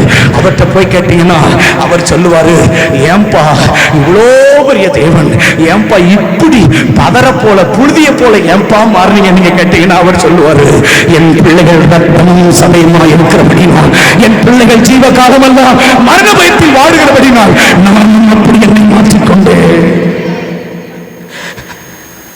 அவனு சொல்லுவேன், எல்லா இறக்கத்தோடு சொல்லுவேன், இந்த கடைசி காலத்துல ஆண்டவருக்கு தேவை யாரோ ஒருத்தரை பார்த்தல்ல, அவர் நிமித்தம் நீ செயல்பட ஆயத்தமானா உன் வாழ்க்கையில் இது முறைக்கொண்டு தெய்வத்தின் மகிமை வெளிப்படும். தெய்வத்தின் மகிமை வெளிப்படும். எல்லா ஒரு நிமிஷம் கண்களை மூடுங்கள். இந்த ஒரு காரியத்துக்கு அச்சம் பண்ணுங்க. உங்க இருதயத்தை, நீ யார் நிமித்தம் போய் படிக்கிற? நீங்கள் யார் நிமித்தம் சபைக்கு வர்றீங்க? நீங்க யார் நிமித்தம் அந்த கூட்டத்துக்கு வந்தீங்க? நான் சொல்லுகிறேன், ஒருவேளை ஐயா நிமித்தம் உங்களை சொல்லி கூப்பிட்டு வந்திருக்கலாம், எத்தனையோ நோட்டீஸ் பார்த்து நீங்க வந்திருக்கலாம். ஆனா இன்னைக்கு ஒரு முடிவெடுங்க, இனி நான் ஆண்டவரே, நான் தனிமையில் இருக்கும் போது என் வாழ்க்கையை நான் சரியா வச்சு கொண்டது எதற்கு தெரியுமா? உங்க நிமித்தம் நான் சொல்லுவேன், ஆண்டவரே அப்பா நான் பயிர் படிக்கிறது எதுக்குப்பா? யாரோ ஒருத்தவங்க பிரசங்கத்துல சொன்னதுக்காக இல்லப்பா, உங்க நிமித்தம் இனி வாசிக்க போகிறப்பா. ஆண்டவரே உங்க நிமித்தம் இனி ஊழியம் செய்ய போறேன், உங்க நிமித்தம் சில பாவங்களை தூக்கி எறிய போறேன், உங்க நிமித்தம். ஏன்னா எங்க நிமித்தம் நீங்க மனுஷனை போல மாறுவீங்கன்னா, எங்க நிமித்தம் நீங்க இந்த பூமிக்கு அவ்வளவு மகிமையிலுக்க தேவன் இறங்கி வருவீங்கன்னா, ஆண்டவரே உங்க நிமித்தம் நான் ஏதுமே செய்யக்கூடாது. எல்லாரும் ஒரு கண்களை மூடுங்க தம்பி. ஆண்டவர் உண்மையா உங்களோட பேசுவார். எத்தனையோ தலைவர்கள் போனாங்க, எத்தனையோ நியாயாதிபதிகள் போனாங்க, எத்தனையோ மூப்பர்கள் போனாங்க. ஆனா தேவன் எந்த மாற்றத்தையும் தரல. தேவன் எந்த கோபத்தை நிறுத்தல, எந்த வாதை நிறுத்தல. அவர்கள் மத்தியில பாவம் நிறுத்தப்படல. ஆனா பினேகாஸ் மட்டும் போன போது அவர் இந்த பினேகாஸ் நிமித்தம் நான் என்னை மாற்றிக்கொண்டேன்னு சொல்லுகிறாரே. அவர்கள் மத்தியில் அவன் ஒண்ணு செஞ்சான், அவர் நிமித்தம் வைராக்கியம் பாராட்டினார். கொஞ்சம் வாய்களை திறந்தப்பா, இதுவரைக்கும் என் வாழ்க்கையின் எல்லை எப்படியோ, ஆனா இதற்கு பிறகு ஆண்டவரே என்னை ஒருவர் கவனிக்கிறீர், என்னை ஒருவர் பார்த்து கொண்டிருக்கிறீர். ஆண்டவரே எனக்காக நீ ஜீவன் கொடுத்திருக்கிறீர், எனக்காக நீ மரித்திருக்கிறீர், எனக்காக உயிரே கொடுத்திருக்கிறீர். ஆண்டவரே இனி நான் பார்ப்பது உமக்காக, பேசுவது உமக்காக, ஆண்டவரே ட்ரெஸ் உடுத்துவது உமக்காக, சில நட்புகளை விட்டு விலகுவது உமக்காக, சபைக்கு வருவது உமக்காக, ஊழியம் செய்வது உமக்காக, வேத வாசிக்கிறது உமக்காக, இந்த செல்லில் இருக்கிற தேவையில்லாத காரியத்தை அழிப்பது உமக்காக. இனி நான் உங்க நிமித்தம் என்ன நான் மாற்றிக்கொள்ள போற ஆண்டவரே அப்படின்னு சொல்றது மட்டும் கைகளை தட்டும் போது உங்க மேல ஒரு தேவாவி இறங்கி வருகிறார். நல்ல கைகளை தட்டி வாயில தரங்க. இன்றைக்கு ஒரு புதிய கிருபை வெளிப்படுகிறது. ஆவியானவரே, யாரெல்லாம் இன்றைக்கு இந்த வார்த்தைக்கு ஒப்பு கொடுக்கிறார்களோ அவர்கள் மேலே ஒரு பலமான கிருபை. விடாதீங்க, கத்தந்த சசல்ல பலமா இறங்கி வருகிறார். விடாதீங்க தம்பி, விடாதீங்க தம்பி, வாயில தரங்க. நீ ஒப்புக்கொடு, நீ ஒப்புக்கொடு. உன்னை கொண்டு தேசத்தை சுத்திகரிக்கட்டும், சபையை சுத்திகரிக்கட்டும். உன்னை கொண்டு அநேக ஜனங்களை கப்பல் பயணத்தில் காப்பாற்றினது போல உன் கூட படிக்கிறவங்களை உன்னை கொண்டு காப்பாற்றட்டும், உன்னை கொண்டு விடுவிக்கட்டும். தலைக்கு மேல கையை தட்டும் போது ஒரு தேவ பிரசனம் இறங்கி வருகிறது. விடாதீங்க, விடாதீங்க, விடாதீங்க. ஓய்வு தம்பி, ஓய்வு தம்பி, கர்த்தர் மேல அவருடைய மகிமை உண்மையில் ஊற்றுகிறார். நீ விடாத, விடாத. இன்னைக்கு உன் இருதயத்தை மாற்று. இதுவரையில் இருந்தது போல அல்ல, இனி உன் வாழ்க்கையில ஒரு புதிய மாற்றம் வருகிறது. Thank you Jesus. இந்த மகிமை இறங்கி வரட்டும் சுவாமி. அவர் நிமித்தம் புறப்படுகிற ஒரு கூட்டம்.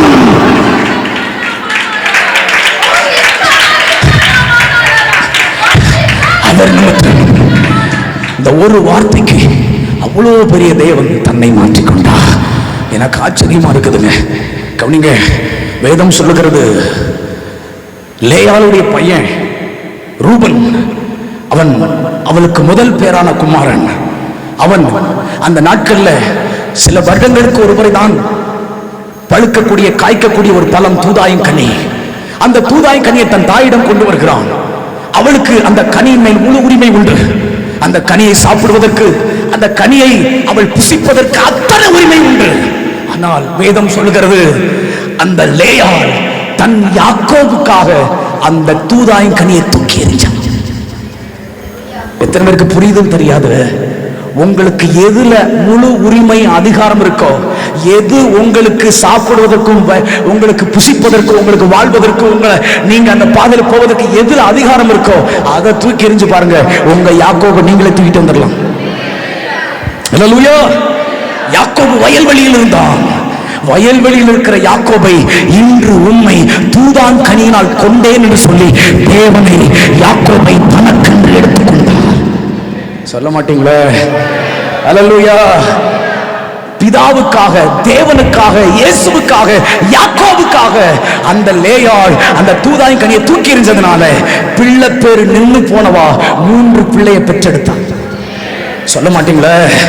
இன்னைக்கு நான் எல்லா இறக்கத்தோடு சொல்லுவேன், அநேக சபைகளிலே அநேக இடங்களிலே ஆத்துமாக்கள் பிறப்பது நின்று போய் கிடக்கிறது, பரிசுத்தம் பிறப்பது நின்று போய் கிடக்கிறது, வெளிப்பாடுகள் பிறப்பது நின்று போய் கிடக்கிறது. அப்படிப்பட்ட இடத்தில் தூதாயின் கனியை அவருக்காக இழக்க ஒரு லேயாள் எழுப்பினார். உங்கள் நிலத்தில் இன்னும் 3 சந்ததிகளை, இன்னும் 3 பெருங்கூட்டத்தை வாயை திறக்க திறக்க திறக்க திறக்க கர்த்தர் சொல்லுகிறார், உனக்கு இந்த இருக்கிற தூதாயின் கனி வேண்டாம், இது இது எனக்கு எனக்கு ஏற்றதுன்னு சொல்லாத, அதை தூக்கி எறிஞ்சிப்பார். அந்த நட்பு, அந்த தேவையற்ற ஐக்கியம், அது தூதாயின் கனி, அது யாக்கோபுக்காக, தேவனுக்காக தூக்கி எறிஞ்சிப்பார். உன்னை கொண்டு அநேக சபைகளை ஆத்துமாக்கள் பிறக்கும், உன்னை கொண்டு வெளிப்பாடு பிறக்கும், உன்னை கொண்டு வரங்கள் பிறக்கும், உன்னை கொண்டு கர்த்தர் அநேகரை பிறப்பிக்க பண்ணுவார். அல்லேலூயா, அல்லேலூயா. பிள்ளை பேரு நின்ன பிறகு யாருக்கும் பிள்ளை பிறந்த சரித்திரம் இல்லை.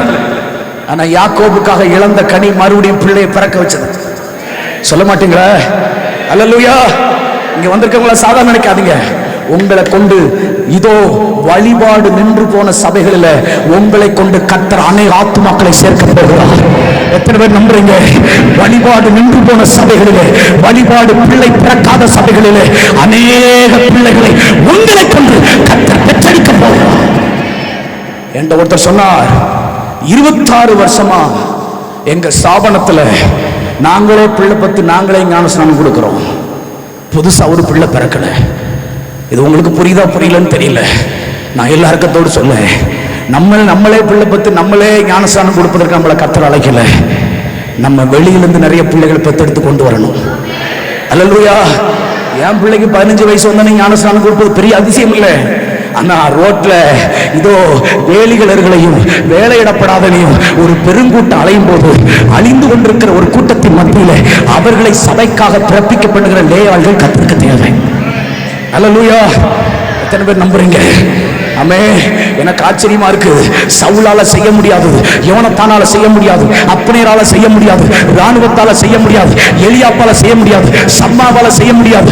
கோலியாத்தின் சத்தத்தை 40 நாட்களாய் கேட்கிறார்கள். கவிஞர் கேட்கும் போதெல்லாம் அந்த கூட்டம் பின்னாடி ஓடுகிறார்கள். ஆனால் ஒரு சாதாரண 17 வயசு வாலிபன் கோலியாத்தை நோக்கி ஓடுகிறான். அவனிடம் கேட்டு பாருங்கள், அவன் சொல்லுவான். என்ன சொல்லுவான் தெரியுமா? இப்படி ராஜாக்கள் பயந்து ஓடுகிறார்களே, ராணுவம் பயந்து ஓடுகிறது, உன்னுடைய உறவுகள் பயந்து ஓடுகிறது, நீ மட்டும் எப்படியப்பா இந்த கோலியாத்தை நோக்கி போகிற?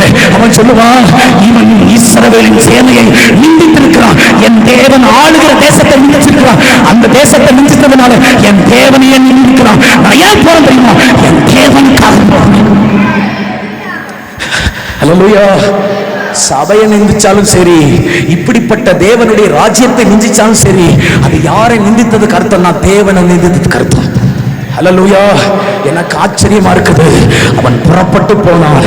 இஸ்ரவேலின் தேவனுடைய சேனையை நிந்திப்பதற்கு இந்த விருத்த சேதனம் இல்லாத இந்த பெலிஸ்தன் எம்மாத்திரம் புறப்பட்டு போனான். வேதம் சொல்லுகிறது, ராஜாக்கள் கையில் கோலியாத்தை கொடாத ஆண்டவர் ஒரு சிறுவன் கையில் கோலியாத்தை கர்த்தர் கொடுத்தார். எத்தனை பேருக்கு புரிகிறது? கைகளை தட்ட முடியுமானா? உங்க கைகளில் பெரிய பெரிய தலைவர்களை கொடுக்கிறார், பெரிய பெரிய அதிகாரிகள், பெரிய பெரிய தலைகள் உங்க சபையை நோக்கி வருகிறது. உங்களை கொண்டு அநேக தலைகளை வீட்டு போகிறார். கையை பற்றி ஆவியை நிரப்பு. இப்போ யார் மேல ஆவி இறங்கி வருதோ, யார் மேல ஆவியில் கொள்கல் வருதோ, நீங்க இந்த ஊழியத்துக்கு தெரிந்து கொள்ளப்படுகிறீர்கள். நீங்கள் தாவீதின் அபிஷேகத்தை உங்கள் மேல் இறங்கி வருகிறது. 40 நாளா சபையை கலங்க பண்ணுகிற, தேசத்தை கலங்க பண்ணுகிற இந்த கோலியாத்தை வீழ்த்துவதற்கு இந்த சமாசி பட்டணத்திலிருந்து ஒரு கூட்டம் எழும்பட்டும். ஒரு கூட்டம் எழும்பட்டும். ஒரு கூட்டம் எழும்பட்டும். ஒரு கூட்டம் எழும்பட்டும். எனக்கு எனக்கு அருமையானவர்களே, எனக்கு ஆச்சரியமா இருக்குது. வேதம் சொல்லுகிறது சவுலுக்கு வெறும் 1000 மார்க்கு, ஆனா அவர் நிமித்தம் அவருக்காக போன தாவீதுக்கு 10,000 மார்க். எத்தனை பேருக்கு புரிகிறது? அல்லேலூயா. பதவியோ அனுபவமோ வயசோ இல்லை என்றால் அதிகாரமோ அல்ல, அவர் நிமித்தம் போனதுனால.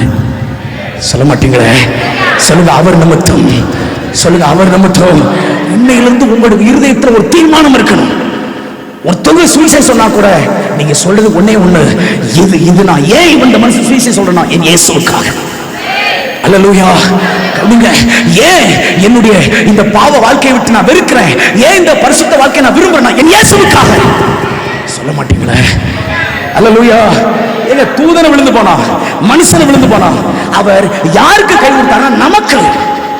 எங்க சொல்லுங்க. அல்லேலூயா. தூதன் பலம் உள்ளவன், தூக்கி எறியப்பட்டவன், மிதிக்கப்பட்டவனுக்கு இவ்வளவு வல்லம் இருக்கு. சொல்ல மாட்டீங்களா? இன்னைக்கு கிடக்கிறானே ஒரு தூதன், இன்னைக்கு கிடக்கிறானே, நம்மளை பாவம் செய்ய வைக்கிறானே, நம்மளை பாவத்தில் விழ வைக்கிறானே, நம்மளை அசுத்தத்தில் விழ வைக்கிறானே, அவனுக்கு மிதிச்சு தள்ளின பிறகு கூட இன்னைக்கு வல்லமை இருக்கு. சொல்ல மாட்டீங்களா? அல்லேலூயா. அப்படிப்பட்ட வல்லமையும் பலம் உள்ளவன் கர்த்தருக்கு தேவையில்லை. கவனிங்கள், அவர் பலவீனமானவனை ஒன்றுக்கு உதவானுக்கு ஏன் கை கொடுத்தானா? இவன் ஏன் நிமித்தம் செயல்படுவான் நம்பிக்கை, ஏன் நிமித்தம் செயல்படுவான், இயேசுவுக்காக செயல்படுகிற ஒரு பெரிய சந்ததியை கர்த்தர் எழுப்ப விரும்புகிறார். ஒரு பெரிய சந்ததியை கர்த்தர் எழுப்ப விரும்புகிறார். நான் வாலிபர்களுக்கு சொல்றேன், இங்க இருக்க எல்லா தாய்மார் சகோதரிகளுக்கு சொல்லுகிறேன், தகப்பன்மார்களுக்கு சொல்லுகிறேன், கர்த்தருடைய ராஜ்யத்தில் ஒரு பெரிய வேக்கன்சி இருக்குது.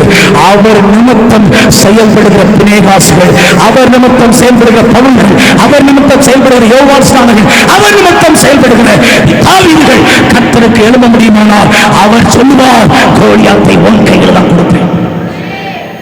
ஏங்க உங்களுக்கு தெரியுமா, 39 நாள், சொல்ல போனா 40 நாள், 40 நாள் அந்த எல்லையில் இருக்கிற ஒருத்தனுக்கும் தாவி கோலியாத்தின் சத்தத்தை கேட்கும்போது தைரியம் வரல. புரியல பாருங்களேன். 40 நாளும் தேவன் கோலியாத்தை யார் கையிலும் கொடுக்கல.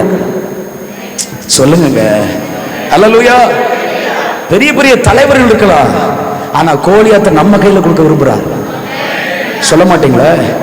ஆமென்.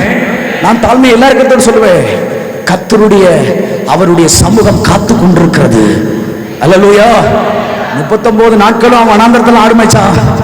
சொல்லுங்க, எல்லாரையும் ஒதுக்கப்பட்ட நிலைமையில தான் இருந்தான், யாரும் ஏற்றுக்கொள்ள நிலைமையில தான் இருந்தான்.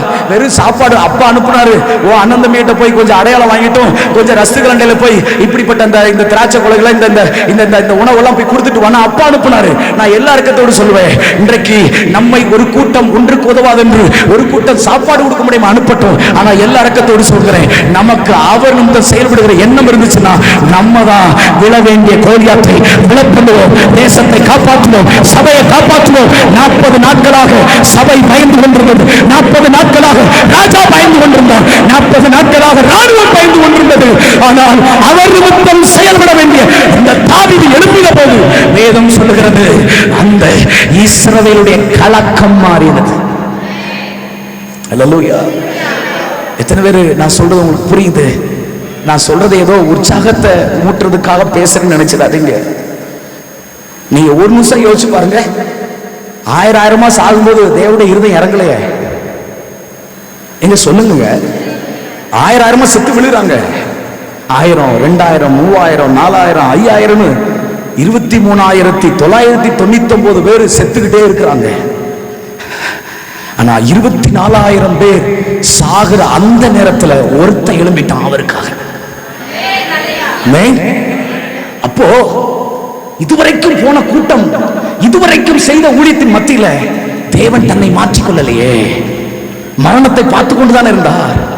அந்த சூழ்நிலையில சபைகள் அழிந்து போன ஒரு கூட்டத்தை பார்த்து அவர் அமைதியாக தான் இருந்தார். அவருடைய கோபம் தளரவில்லையே. ஆனா அவரே சாட்சி சொல்றாரு, இவன் ஒருத்தன் தான்ப்பா இந்த யூட்டன், இந்த தரிசன பாரத்துல பாவத்தை உருவி குத்து போடுகிற ஒரு சந்ததியை எழுப்ப வேண்டும் என்று ஒரு தரிசனத்தை கர்த்தர் உங்க கையில கொடுத்து உங்களை கொண்டு வந்திருக்கிறார்ல, இவங்க நிமித்தம் தான்ப்பா என்ன நான் மாற்றிக்கிட போறேன், என்ன நான் மாற்றிக்கிட போறேன். என்ன நான் மாற்றிக்கிட போறேன். நான் எல்லா இறக்கத்தோடு சொல்லுவேன், தேவன் தன்னை மாற்றிக்கொண்டது ஒரே ஒரு பினேகாசுக்காக. அந்த பினேகாஸ் என்ன செய்தான்னா, அவன் செஞ்சது எல்லாமே அவர் நிமித்தம் இருந்துச்சு. அல்லேலூயா. 2025 அதாவது 2013வது வருஷம் 14வது வருஷம் ஜனவரி மாசம் வரைக்கும் எனக்கு இந்த இயேசு எந்த சம்பந்தம் இல்லை. 25 வயசு வரைக்கும் என் வாழ்க்கைக்கும் இயேசு எந்த சம்பந்தம் இல்லை.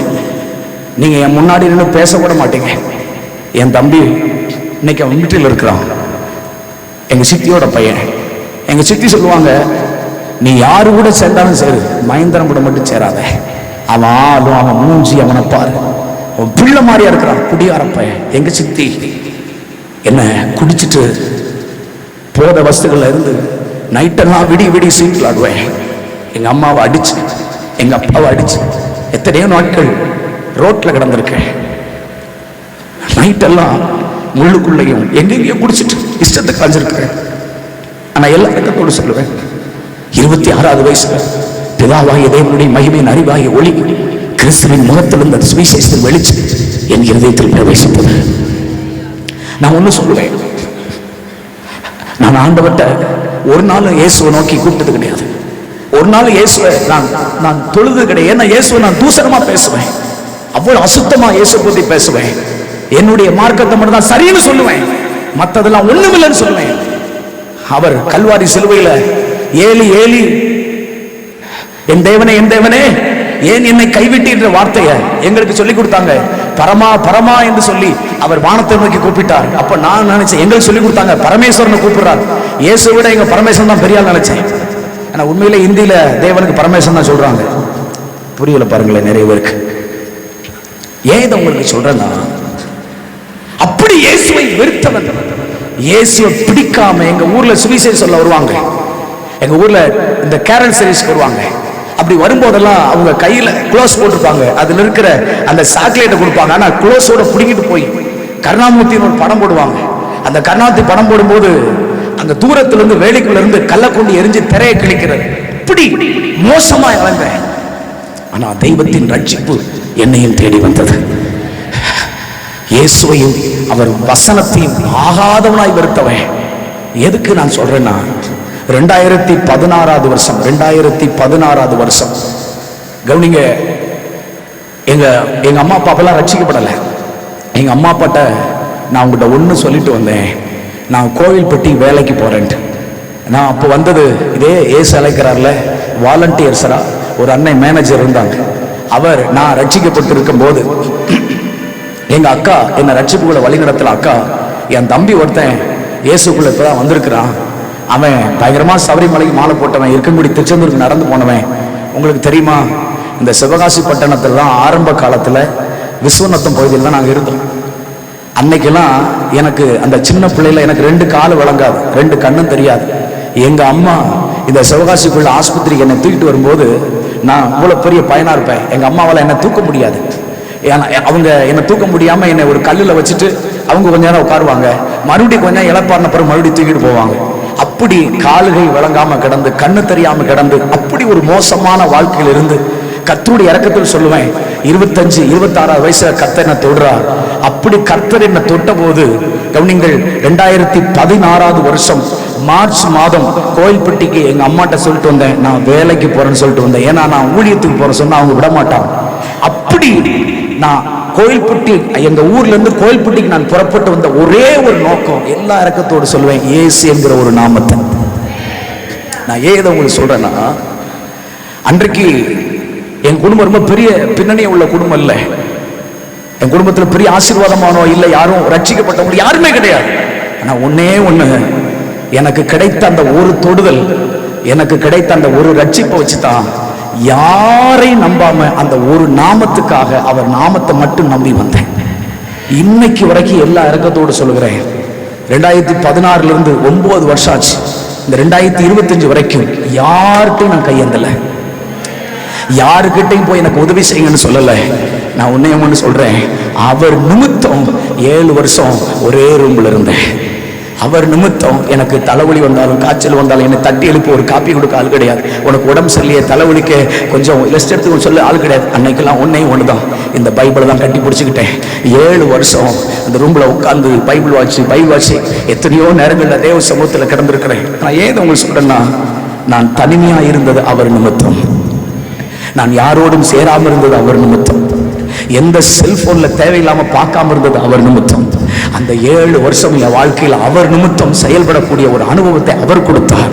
அந்த 7 வருஷம் தாண்டி எல்லாருக்கத்தோடு சொல்லுவேன், யாருக்குமே தெரியாத என்னை அறியாதவர்கள் என்னை தேடினார் என்று சொல்லும்படிக்கு தெய்வம் என்னை வெளியே கொண்டு வந்தார். அல்லேலூயா. நான் ஏன் இதை உங்களுக்கு சொல்றேன்னா, ஆண்டவர்கிட்ட நான் ஒண்ணு கண்டுபிடிச்சிட்டேன், அவருக்காக சொல்லி தன்னை மாத்திக்கிடுறவன் கர்த்தருக்கு தேவை. அல்லேலூயா.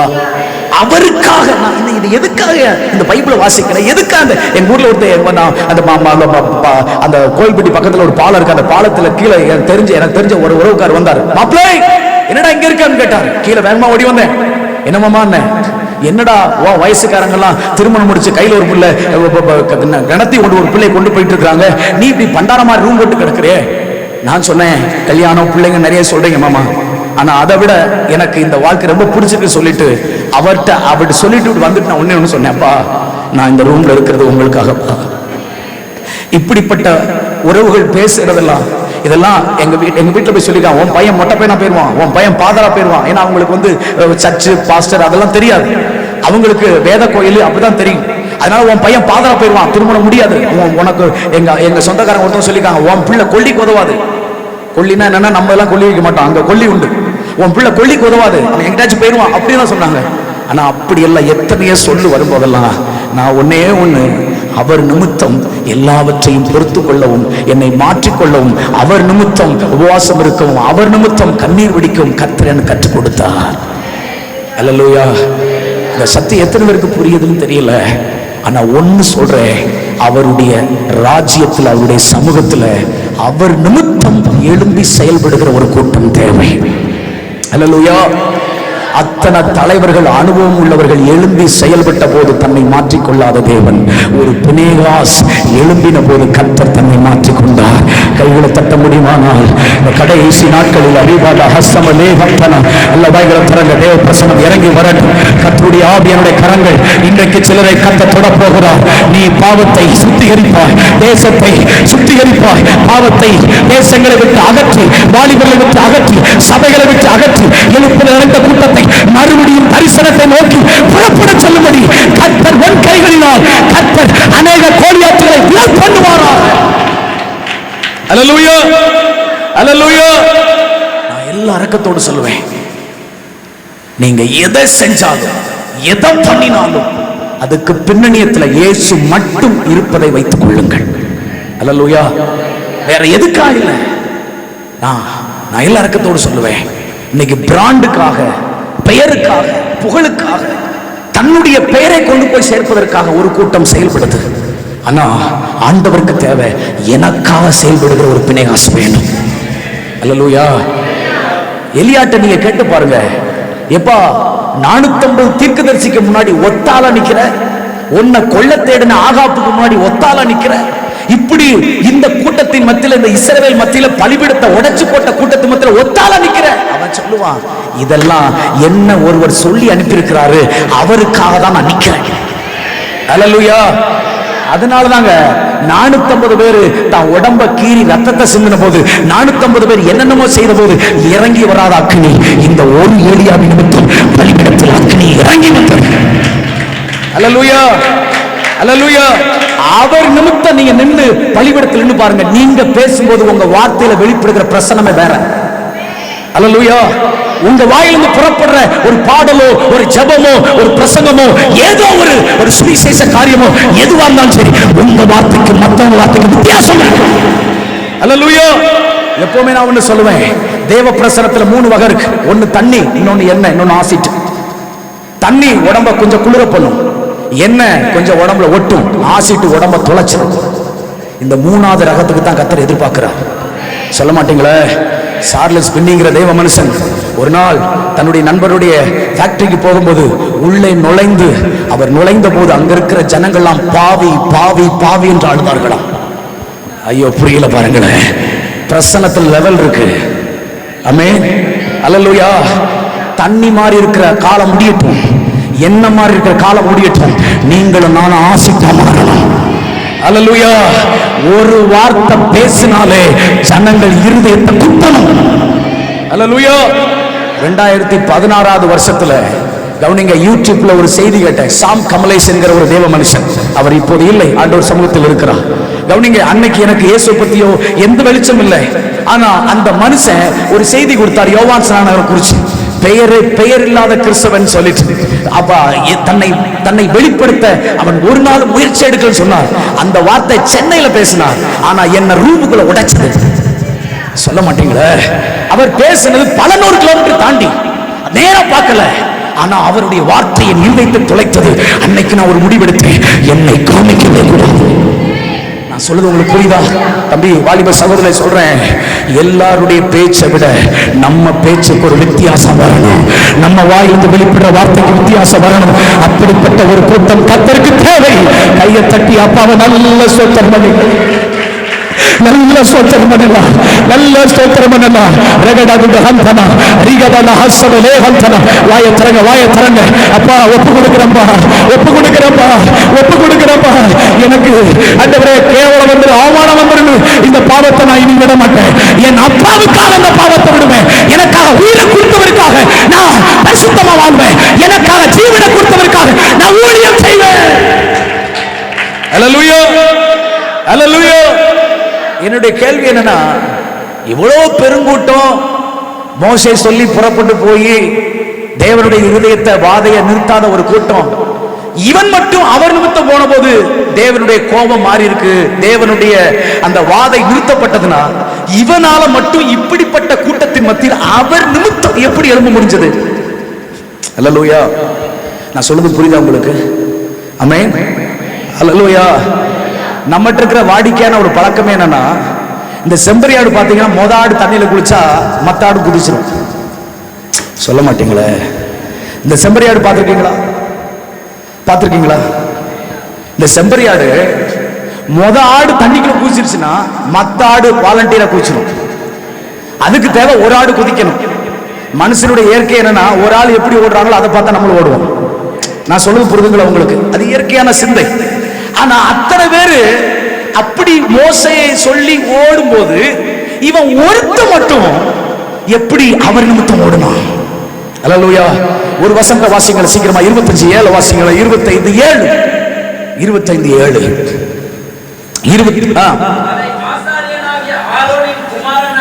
அதை ஆசாரியனாகிய ஆரோனின் குமாரனான எலெயாசாரின் மகன் பினேகாஸ் கண்டவர். போதும் கவனிங்கள், பினேகாஸ் எதை கண்டான்? கவனிங்க, மீதியானிய ஸ்திரீயும் இஸ்ரவேல் இருக்கிற ஒரு பிரபுவும் எந்த பாவத்தின் நிமித்தம் ஜனங்கள் செத்துக் கொண்டிருக்கிறார்களோ அதே பாவத்தை அவர்கள் விடாதபடி செய்து கொண்டிருந்த போது அவர்கள் பாவத்தையும் ஒரு பக்கம் அழிவையும் ஒரு பக்கம் தேவ கோபத்தையும் ஒரு பக்கம் ஜனத்தின் கண்ணீரையும் இந்த பினேகாஸ் கண்டான். சொல்லுங்க, பினேகாஸ் கண்டான். சொல்லுங்க, பினேகாஸ் கண்டான். நான் ஒண்ணு சொல்லுவேன், ஒரு கூட்டம் அழியுது, ஒரு கூட்டம் பாவம் செய்து, ஆனா எத்தனையோ பேர் போய் அந்த பாவத்தை தடுக்கிறதுக்கு முயற்சி பண்றாங்க.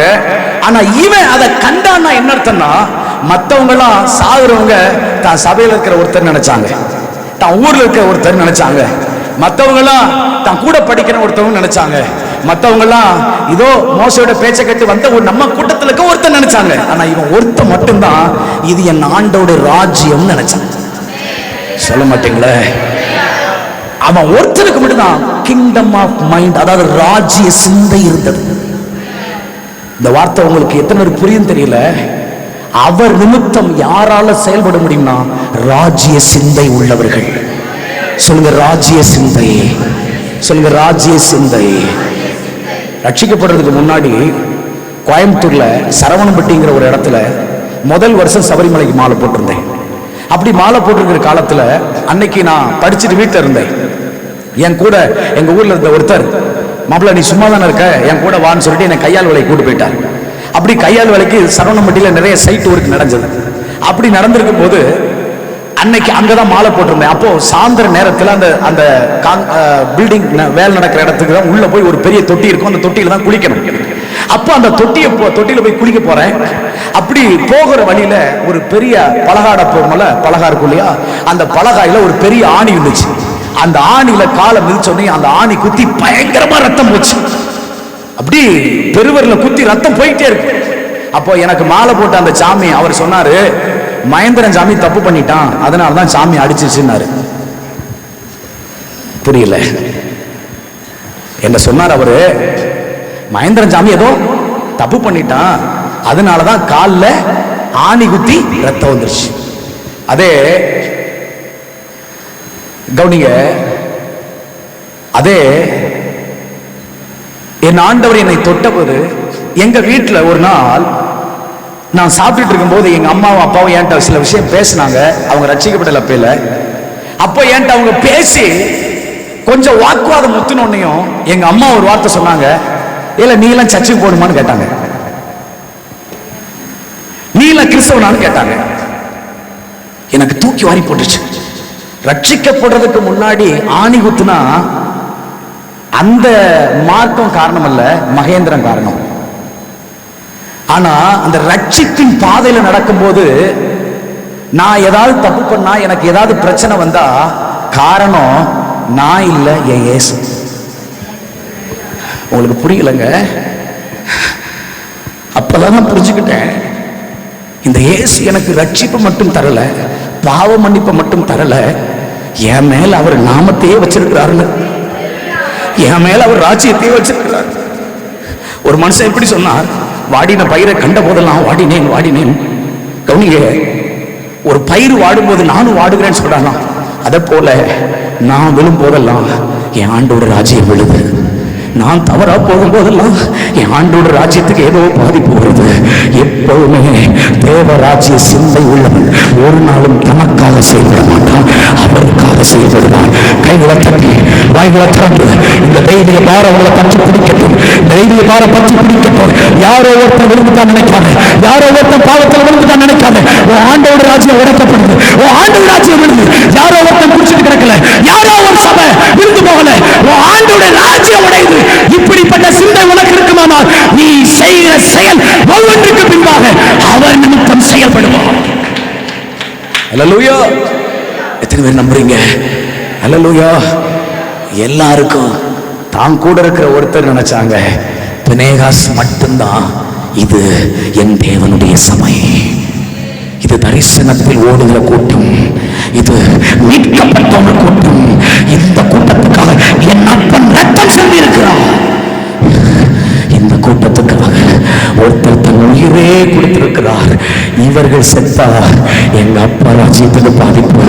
இவங்களுக்குள்ள பாவம் இருந்தா எங்க அப்பா சிந்தின ரத்தத்துக்கு வலிமை, மறுபடியும் எங்க அப்பா சிந்தின ரத்தத்துக்கு இதோ வேதனை உண்டாகுமே என்று சொல்லி இவன் ஒருத்தன் மட்டும்தான் அவருடைய ராஜ்யத்தை சிந்தித்தான். அதனாலதான் அவர் ராஜ்யத்தில் வேலை போட்டு கொடுத்தார். சொல்ல மாட்டீங்களே? அல்லேலூயா! அல்லேலூயா!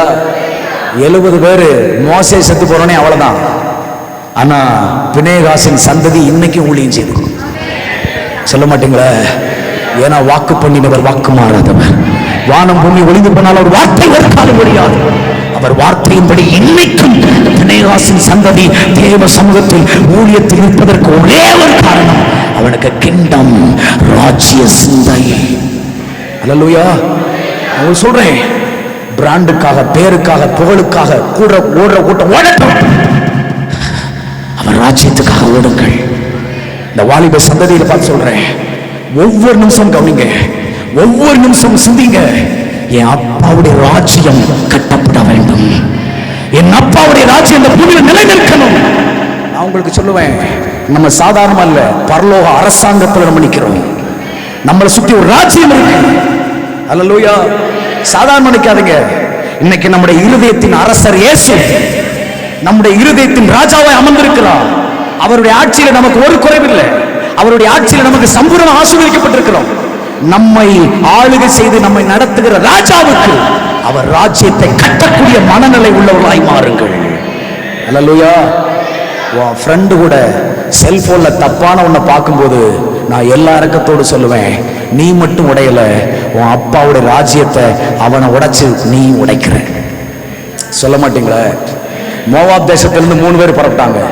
ஒன்னு நகோமி, இன்னொன்னு ரூத், இன்னொன்னு ஓர்பாள். 3 பேரும் பெத்லகேமுக்கு புறப்பட்டாங்க. போற வழியில ஓர்பாள் கேட்டாளா, அங்க போனா எனக்கு பிள்ளை கிடைக்குமா, அங்க போனா எனக்கு புருஷன் கிடைக்குமா, அங்க போனா எனக்கு வாழ்க்கை கிடைக்குமான்னு கேட்டாளா? கேட்கவே இல்லை. வாயை மூடித்தானே வர்றா. நீ வாயை மூடிட்டு வர வேண்டியதான் நகோமி. நான் சொல்லுவேன், உங்கள் கூட என் கூட வர்றவங்களுடைய விசுவாசத்துக்கு நான் பொறுப்பாளி. சொல்ல மாட்டீங்களா? ஓர்பாள் ஒரு நாள் புருஷன் கேட்கல, பிள்ளை கேட்கல. ஆனா புருஷனை குறித்தும் பிள்ளையை குறித்தும் மோவாப் தேசத்தை குறித்தும் தூண்டினது நகோமி. இன்னைக்கு உலக சிந்தையை தூண்டக்கூடியவள் நாமளா இருக்கக்கூடாது. நம்ம கூட வேலை செய்யறவங்க, படிக்கிறவங்க, நம்மளை சுத்தி இருக்கிற உறவுக்காரோட விசுவாசத்தை தூண்டுறது நானா இருக்கணும். அவன் விசுவாசத்தை உடைக்கிறது என்னால இருந்துடக்கூடாது. எல்லார்ட்டையும் விசுவாசம் பைபிள் சொல்லுது. ரூத்தை போல விசுவாசம் ஓர்பால்ட்ட கிடையாது. கொஞ்சம் நஞ்ச விசுவாசம் வச்சுட்டு உன் பின்னாடி வர்றான்ல, அவன் முன்னாடி கொஞ்சம் ஒழுக்கமா இருந்த அவன் சபை கூட்டு வந்துறேன். புரியல பாருங்களேன். அல்லேலூயா. நீங்களும் நானும் நகோமி மாதிரி அவன் முன்னாடி, அந்த ஓர்பால் முன்னாடி கொஞ்சம் ஒழுக்கமா இருந்து, கொஞ்சம் கொஞ்சம் கொஞ்சம் பரிசுத்தமா இருந்து, கொஞ்சம் தேவபக்தியோடு இருந்தா அவன் நம்மளை பார்த்து பெத்லகேம் வந்துருவானே.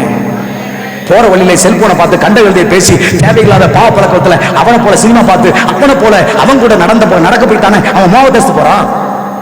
சொல்லுங்கம்மா. அல்லேலூயா. நம்ம கூட படிக்கிற ஒவ்வொரு வாலிப பிள்ளையோட விசுவாசத்துக்கு நான் பொறுப்பாளி. அவர்களுடைய நம்பிக்கைக்கு நான் காரணம். அந்த நம்பிக்கையை உடைக்காம, மோவாப் தேசத்தை குறித்து நான் அவர்களுக்கு ஞாபகப்படுத்தாம அந்த ஓர்வாளை காப்பாற்றி கொண்டு வர வேண்டிய பொறுப்பு என் பொறுப்பு. நம்ம அப்பாவுடைய கையை அவ்வளவு குறுகி போச்சா ரட்சிப்பதற்கு? வேற ஒரு போவாஸ் கிடைக்க மாட்டானா? சொல்ல மாட்டீங்களா? மோவாப் தேசத்துல வேற ஒரு போவாஸ் இருக்காது. இல்ல போவாஸ் யாரோ ஒருத்தர் இருக்க மாட்டான். சொல்லுங்கம்மா. ஒரு ஓர்வாள் போயிட்டாலே, ஒரு ஓர்வாளை உடைச்சது நகோமி. அல்லேலூயா. பிறர் ஏன் நான் அவங்களுக்கு அந்த பாவத்தை தூண்டி என் வாழ்க்கை மூலியமா அவங்களுக்கு உலகத்தை ஏவப்படுத்தி அவங்க என் சபையை விட்டு, என் நம்பிக்கையை விட்டு, என் விசுவாசத்தை விட்டு, என் இயேசு விட்டு நானே அவங்களை பிரிச்சிடக்கூடாதுமா. அதனால தான் சொல்றேன், உங்க கூட யாரு பேசினாலும் சரி, உங்க பஸ்ல போகும்போது யாரு உங்க கூட உட்கார்ந்தாலும் சரி, உங்க கூட யாரு படிச்சாலும் சரி, உங்களுக்கு ஒரே யாவும் இருக்கணும், இவன் நிமித்தம் என் ஆண்டோடைய ராஜ்யம் கட்டப்படணும். இவனை ஆண்டுக்குள்ள கொண்டு வருவேன், இவனை என் இயேசுக்குள்ள கொண்டு வருவேன். இப்போ நான் இவனை தேவராஜ்யத்தில் கொண்டு வரக்கூடிய மனநிலை உள்ளவனாய் நான் வாழ வேண்டும். நம்புறீங்களா? அல்லேலூயா. எத்தனை நான் சொல்றது புரியுது? அவர் நிமித்தம் யாராலையும் செயல்பட முடியாது. எப்பவுமே கிங்டம் மைண்ட், உங்களுக்கு ராஜ்ய மைண்ட் இருக்கணும். ராஜ்யம் கட்டப்படணும். கூட 10 வசனங்கள் வாச்சா, கூட 4 அதிகாரத்தை வாச்சா 4 பேருக்கு இன்னும் தைரியமா சுவிசேஷம் சொல்லலாமே என்று சொல்லி நினைத்து பைபிளை வாசியுங்கள். அல்லேலூயா. என்னை மாற்றிக்கொள்ள என் தேவராஜ்யத்திலே ஏதோ ஒரு பகுதியை நான் கட்டி எழுப்புவேன் நினைத்து நீங்கள் உங்களை மாற்றிக்கொள்ளுங்கள். அல்லேலூயா.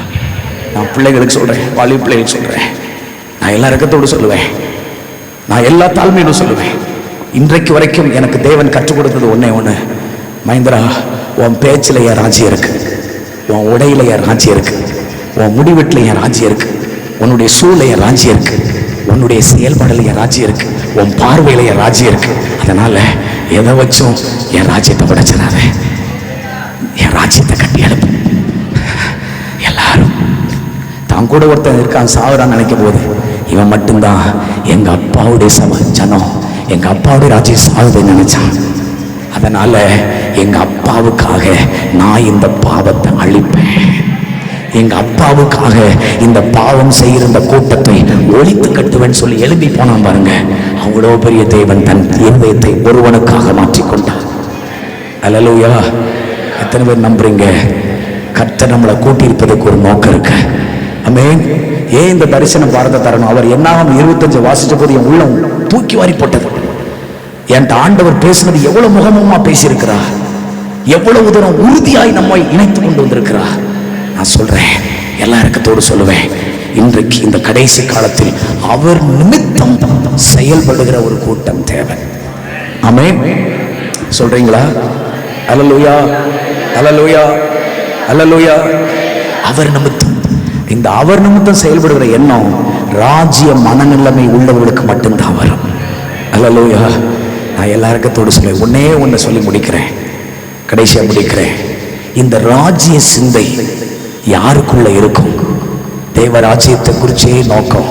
சாப்பிடும் போதும், தூங்கும் போதும், எழும்பும் போதும், பைபிள் வாசிக்கும் போதும், பிறருக்கு முன்னாடி நிற்கும் போதும், தன் தாய் தகப்பனுக்கு முன்னாடி தன் உறவுகள் மத்தியில் நடந்து கொள்ளும் போது அவர்களுக்குள்ளேயும் தேவராஜ்யத்தை கட்டி எழுப்பிடுங்கிற மனநிலைமை யாருக்குள்ள இருக்குன்னு கேட்டீங்கன்னா ஒன்னே ஒன்று வாசிக்க முடிக்கலாம். ரோமர் 8 அதனுடைய 36, 39. ரோமர் 8, 36, 39 வாசிக்கலாம். கிறிஸ்துவின் அன்பை விட்டு நம்மை பிரிப்பவன் யார்? உபத்திரவமோ, வியாகுலமோ, பசியோ, நிர்வாணமோ, நாசமோசமோ, பட்டயமோ, உயர்வானாலும் தாழ்வானாலும் வேற எந்த சிருஷ்டியானாலும் நம்மை கர்த்தராகிய இயேசுவின் அன்பை விட்டு பிரிக்க மாட்டாதென்று நிச்சயித்திருக்கிறேன். அப்போஸ்தலனாகிய பவுலுக்கு அவன் எப்பவுமே சொல்லுவான், எங்களுக்கு போதிக்கத்தக்கவன் யார்? எங்களுக்கோ கிறிஸ்துவின் சிந்தை உண்டாயிருக்கிறது, எங்களுக்கோ தேவனுடைய கிறிஸ்துவின் சிந்தை உண்டாயிருக்கிறது. கவனிங்கள், அப்போஸ்தலனாகிய பவுலுக்குள்ள கிறிஸ்துவின் சிந்தை இருப்பதற்கு காரணம், தேவராஜ்ய சிந்தை இருப்பதற்கு காரணம் ஒன்னே ஒன்று, அவன் அவருடைய அன்பில் வளர்ந்தவன். சொல்ல மாட்டீங்களே? அல்லேலூயா. நீங்க எதுல வளர்றீங்களோ இல்லையோ அவருடைய அன்புல வளருங்க. சொல்ல மாட்டீங்களே? அல்லேலூயா. அவருடைய பரிசுத்த ஆவியானவர் நம் இருதயத்தில் தேவனுடைய அன்பை ஊற்றி இருக்கிறார். அந்த அன்புல நீங்க குரோத்தாக எனக்கு ஆச்சரியமா இருக்கு. பவுல கல்ல கொண்டு எரியர்னு எரிஞ்சு ஒரு பட்டணத்துக்கு வெளியே தூக்கி போடுறாங்க. தூக்கி போட்ட பிறகு அவன் செத்துட்டான்னு நினைக்கிறாங்க. மறுபடியும் எழுப்பி அந்த பட்டணத்தை விட்டு ஓடுவான்னு நினைக்கிறாங்க. அதே பட்டணத்துக்குள்ள மறுபடியும் போறான். என்னையா பவுல இப்படி வர, இப்படி இந்த பட்டணத்துக்குள்ள போறேன்னா அந்த பவுல் சொல்றாரு, அவர் அன்பு என்ன நெருக்குது, அவர் அன்பு என்ன நெருக்குது. என்னைய ஒரு வீட்டுக்குள்ள சுவிசேஷம் சொல்ல வேண்டாம், ஒரு ஊர்ல என்ன இயேசு பத்தி சொல்ல வேண்டாம்னு சொல்லி ரொம்ப அவமானப்படுத்தி பேசுறாங்க. ஆனா அந்த கிராமத்துக்குள்ளே போகணும் போல தோணுது. எப்படியா இவ்வளவு அவமானத்துக்கு பிறகு அவங்களுக்கு இயேசு பத்தி சொல்ற? அவர் அன்பு என்ன நெருக்குது, அவர் அன்பு என்ன நெருக்குது. இப்படி பட்னியா கிடந்து அவர் சமூகத்திலே காத்து கிடக்குறிய, எப்படிப்பா தண்ணி கூட குடிக்காம இப்படி அவர் சமூகத்துல காத்து கிடக்குறிய, ரவ்வெல்லாம் தூங்காம கிடக்குறிய, எப்படிப்பா உன்னால மட்டும் அவர் ராஜ்யத்துக்கு இப்படி செயல்பட முடியுது? பவுல் சொல்றாரு, அவர் அன்பு என்ன நெருக்குது. அவர் அன்பு நம்மளை நெருக்கணும். அன்பு மட்டும்தாங்க. அவர் அன்புல நீ வளர்ந்து பாருங்க. வேதம் சொல்லுகிறது, யோவானை குறித்த அன்பின் சீசன். அன்பின் சீசன் என்ன தெரியுமா? ஏசு எங்கடா உட்காருவார்னு பார்ப்பான், ஓடி வந்து நெஞ்சில சாஞ்சுக்கிடுவான். அல்லேலூயா, அல்லேலூயா. எத்தனை பேருக்கு நான் சொல்றது புரியுது? ஆமென்.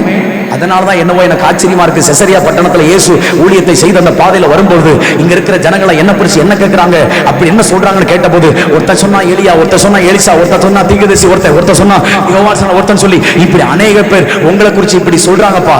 நல்ல கவனிங்க. எல்லா இரக்கத்தோடு எல்லா தாழ்மையோடு நான் சொல்லுவேன், இப்படி ஒரு கூட்டம் சொல்லிக் கொண்டிருக்கும் போது பேதுரு மட்டும் சொன்னா, ஆண்டவரே நீ ஜீவனுள்ள தேவனுடைய குமாரன். அல்லேலூயா, அல்லேலூயா. எப்பவுமே ஒன்ன புரிஞ்சு கொள்ளுங்க, அந்த பேதுருடைய பார்வை பிதா பார்க்கிற விதத்தில் இருந்தது. அப்பனா என்ன அர்த்தம்னா, பிதாவை நெருங்கி இருந்தான். பிதாவை நெருங்கி இருந்தா சொல்லுங்க, பிதாவை நெருங்கி இருந்தான். வேதம் சொல்லுகிறது, அதே போல 12 சீசர்கள் அவர்களோடு சேர்ந்து ஆண்டவர் கடைசி நாட்கள் பஸ்காவை புசிக்கும் பொழுது எல்லாரும் உட்கார்ந்து கொண்டிருக்கும் போது சுற்றி ஒரு கூட்டம் உட்கார்ந்து கொண்டிருந்தது. இயேசு சொன்னார், இதோ இந்த அப்பத்தை, இந்த திராட்சரசத்தை அவர் அந்த துணிக்கையில தோய்த்து கொடுக்கும் போது இயேசு சொன்னார், என் தாளத்தில் கையிடுகிறவன், இந்த தாளத்தில் கையிடுகிறவன் என்னை காட்டி கொடுப்பான்னு சொன்னார். கவனிங்க, சுத்தி இருக்கிற கூட்டம் சொன்னாங்க நானோன்னு கேட்டாங்க. கொஞ்சம் தூரத்தில் இருந்த பேதுரு சொன்னா, அது யாருன்னு கேட்டு சொல்லணும். ஆனா யோவான் மட்டும் சொன்னா, அது எவன் ஆண்டவரே? சொல்லுங்க, அது எவன்? சொல்லுங்க, எவன்? எனக்கு ஆச்சரியமா இருந்தது. எல்லாருக்குள்ளேயும் நான் விழுந்துருவேனோன்னு பயம் இருந்துச்சு. இவன் ஒருத்தனுக்கு மட்டும் நான் விழமாட்டேங்கிற தைரியம் இருந்துச்சு. சொல்ல மாட்டீங்களே? அன்பில் வளர்வது நன்மை, அவரோடு இணைந்து நடப்பது. ஆமென். அவர் சமூகத்தில் வருவது. அல்லேலூயா, அல்லேலூயா. எந்த அளவுக்கு அவர் சமூகத்தில் நெருங்கி, அவர் பிதாவுக்கு நெருங்கி, அவர் சமூகத்தில் அவருடைய பிரசன்னத்தில் நெருங்கி நெருங்கி நெருங்கி நெருங்கி வாழ பழகிறீர்களோ அந்த அளவுக்கு அவர் அன்பு உங்களுக்குள் நிரப்பப்பட்டு. அந்த அன்பு உங்களை நெருக்கும், அந்த அன்பு உங்களை ஓட வைக்கும். அந்த அன்பு வேற எந்த காரியத்துக்காக உங்களை செயல்பட வைக்காது, அவர் ராஜ்யத்துக்காக செயல்பட வைக்கும். எத்தனை பேர் நம்புறீங்க? அல்லேலூயா. என் ஆத்மா முட்டிக்கிட்டு இருக்கு, எனக்கு இன்னொரு இடத்துக்கு போகணும், ஆனாலும் வார்த்தையை சொல்ல என் உள்ளம் துடிக்கிறது. ஆண்டவருடைய கிருபையில் எல்லா இரக்கத்தோடு சொல்லுவேன், அவருடைய அன்பில் வளர்கிறவன் அவர் ராஜ்யத்தை மட்டும் சிந்திப்பான். அல்லேலூயா. இன்னைக்கு ஒரு முடிவெடுங்க, இனி நான் அவரோடு நடப்பேன், அவர் அருகில் உட்காருவேன். எப்படா வாய்ப்பு கிடைக்கும்? உங்களுக்கு தெரியுமா, ரட்சிப்பின் பாதையில் நடக்கும்போது ஆரம்ப நாட்களில் ஒரு ஐடியில் வேலை பார்த்தேன். 12:30 மணிக்கு சாப்பிட வருவாங்க, எல்லாரோட வேகமாக சாப்பிடுவேன். 12:40 சாப்பிட்டு முடிச்சிருவேன். 1:15 நான் மறுபடியும் வேலைக்கு போனோம். அந்த அரை மணி நேரத்தில் எங்கடா பசங்களுடைய ஹாஸ்டல் ரூமு திறந்து கிடக்குன்னு ஓடுவேன். ஓடி போய் கட்டிலுக்கு பின்னாடி போய் 2 தலைவாணியெல்லாம் நல்ல மேலே ஒன்று போல் அடுக்கி அந்த கட்டிலுக்கு பின்னாடி நான் இருக்குது தெரியக்கூடாதுன்னு சொல்லிட்டு அரை மணி நேரம் அழுவேன். நான் ஏன் சொல்கிறேன் தெரியுமா? இது என்னால் அல்ல, ஒன்றுக்கும் இல்லாத குடிச்சிட்டு சீட்டு விளாண்டுட்டு திருடிட்டு மோசமாக அலைஞ்ச எனக்கு தேவன் கொடுத்த ரட்சிப்பு, தேவன் ஊற்றின அந்த தயவான அன்பு என்னை அவர் பாதையில் நெருக்கி ஏவ வாய்ப்பு கிடைக்கும் போதெல்லாம் அவர் பாதத்தை தேடினேன், வாய்ப்பு கிடைக்கும் போதெல்லாம் அவர் சமூகத்தில் வார்த்தையை தேடினேன். ஒரு குறிப்பிட்ட காலத்தில் யோசேப்பை தேடி நாடுகள் தேசங்கள் தேடினது போல ஒரு குறிப்பிட்ட நாட்களில் நானும் ஒரு ஊழியக்காரன்னு கர்த்தர் என்ன நடத்துறார். ஏன் சொல்றேன் தெரியுமா? 7 வருஷம் யோசேப்பு எல்லாரும் தின்னுட்டு அடையும் போது இவன் மட்டும் சேர்த்து வச்சான். எல்லாம் இஷ்டத்துக்கு அடையும் போது நீ மட்டும் ஒரு ரூமுக்குள்ள கிடந்து வேதத்தை வாசி ஒரு நோட்டை மறப்புற இல்லை, உன்னை தேசம் தேடும். அல்லேலூயா. உன்னை தேசம் தேடும். எத்தனை பேருக்கு நான் சொல்றது புரியுது? இனி உங்க அன்பை என் மேல, உங்க அன்பை இருதயத்தில் ஊற்றுங்கப்பான்னு கேட்க போறேன். இனி நான் உங்க ராஜ்ய சிந்தனையில் மட்டும் செயல்பட வேண்டும். ஏன்னா இந்த கடைசி காலத்தில் அவர் நிமித்தம் செயல்படுறதுன்னு நான் மாறப்போகிறேன். எல்லாரும் எழும்பலாமா? எல்லா எழுக்கிற இடத்தில் எழும்பலாம், எல்லா வாய்களை திறக்கணும். வேற எதையும் கவனிக்காதீங்க, எல்லா வாய்களை திறங்க. யாரும் உங்களை நெருக்கக்கூடாது, அவருடைய அன்பு உங்களை நெருக்கணும். அவர் சிந்தின ரத்தம், அவர் நமக்காக காண்பித்த அன்பு, அவர் நமக்காக காண்பித்த இந்த தயவு. கண்ணை மூடுங்க. நான் உங்களை ஜெபிக்க வைக்க நினைக்காதீங்க தங்கச்சி, நான் உங்களை ஜெபிக்க வைக்க நினைக்காதீங்க தம்பி. ஆண்டவருடைய இருதயத்தை புரிஞ்சு கொள்ளுங்க, ஆண்டவருடைய இருதயத்தை புரிஞ்சு கொள்ளுங்க. கொஞ்சம் வாய்களை திறந்து சோத்திரம் பண்ணுங்க. என் சத்தத்தை கவனிக்காதீங்க. உங்களுக்கு ஒரு 5 நிமிஷம் மட்டும் டைம் கொடுக்குறேன். ஆண்டவர் உங்களுக்காக தன்னை மாற்றிக்கொள்ள விரும்புகிறார். நீங்க தேசத்தை கவனிங்க. ஒரு கூட்டம் பாவத்துல இன்னும் ஆண்டு கொண்டிருக்கு, ஒரு கூட்டம் தேவனுடைய நியாய தீர்ப்புல சாகுது, ஒரு கூட்டத்தை மத்தியில் இன்னைக்கும் கண்ணீர் மாறல. எவ்வளவோ காரியங்கள் நடந்தும் இன்னைக்கு அந்த எழுப்புகளை பார்க்கல. சாகுற கூட்டத்தை, மறிக்கிற கூட்டத்தை, கல்லறையில் கிடக்கிற கூட்டத்தை இன்னைக்கும் வெளியே கொண்டு வரக்கூடிய ஒரு பிணைகாசி இல்லை. ஆண்டவருடைய இருதயம் ஏங்குது, என் ஜனம் அழியுது, என் கைதான் அவங்களை அடிக்குது, என் கைதான், என் கோபம் தான் அவங்க மேல எழுப்பி இருக்குது அவங்களுடைய பாவத்து நிமித்தம். ஆனா தேசத்தை நான் அழிக்காதபடிக்கு திறப்புல நிக்க ஒருத்தனை நான் தேடுறேன். அந்த ஒருத்தர் இந்த கூட்டத்தில் அந்த ஒருத்தர் தங்கத்தை தேடி வந்திருக்கிறார். நான் எல்லா தாழ்மையோடு சொல்லுவேன், உங்க மத்தியில் எனக்கு நான் பெரிய அறிவாளி புத்திசாலி அல்ல, பெரிய குடும்ப பின்னணியத்தை சேர்ந்தவன் அல்ல, குடிகாரனா இருந்தேன், அம்மா அப்பா அடிக்கிறவனா இருந்தேன். ஆனா என்னையும் கர்த்தர் அவருடைய சமூகத்தில் கண்டாது.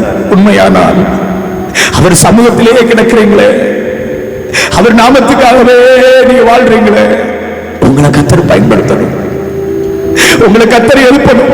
அப்ப நல்ல வாய்களை திறந்து உமக்காகத்தானே ஐயா நான் உயிர் வாழ்கிறேன் ஐயா, உமக்காகத்தானே ஐயா நான் உயிர் வாழ்கிறேன் ஐயா, இந்த உடலும் உள்ளமெல்லாம் அன்பர் உமக்காக தானே ஐயா இந்த உடலும் உள்ளமெல்லாம் அன்பர் உமக்காக தானே ஐயா உமக்காகத்தானே உமக்காகத்தானே ஐயா நான் உயிர் வாழ்கிறேன் ஐயா உமக்காக ஒரு அர்ப்பணத்தோடு பாடுங்க. நான்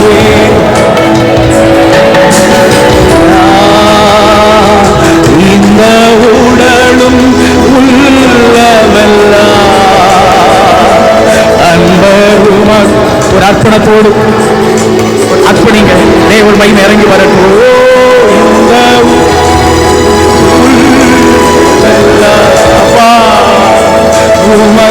உமக்காகத்தானே ஐயா கோதுமை மணி போல கோதுமை மணி போல் மடிந்திடுவே உமக்காய் தினமும் பலன் கொடுப்பே கோதுமை மணி போல் மடிந்திடுவே உமக்காய் தினமும் பலன் கொடுப்பே அவமானம் நிந்தை சிலுவைதனை அவமானம் நிந்தை சிலுவைதனை அனுதினம் உமக்கா சுமக்கின்றே அனுதினம்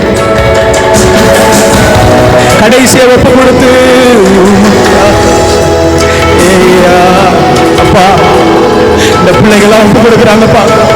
ஆண்டவரே இன்னைக்கு உங்க நிமித்தம் செயல்படுகிற ஒரு சந்தேக தேடி வந்திருக்கிறீங்க.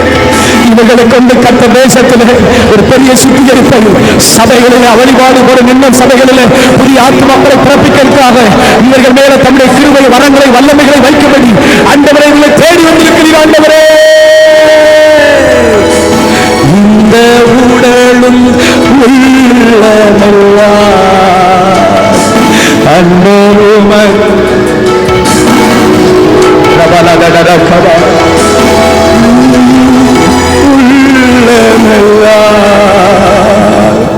அன்பருமக்காக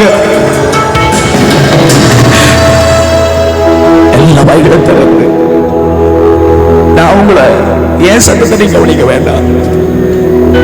உண்மையாகவே அவருடைய அன்பு ரொம்ப முக்கியம். அவருடைய அன்புல வளர்ந்தவன் மட்டும்தான் எத்தனை நெருக்கத்திலே ஓட முடியும். பவுல் அத்தனை கண்ணீர் வேதனையிலையும் அவ்வளவு தூர எதிர்ப்புகள் மத்தியிலையும் அவன் ஓடிக்கொண்டே இருந்ததுக்கு ஒரே ஒரு காரணம், அவருடைய அன்பு நெருக்கினது.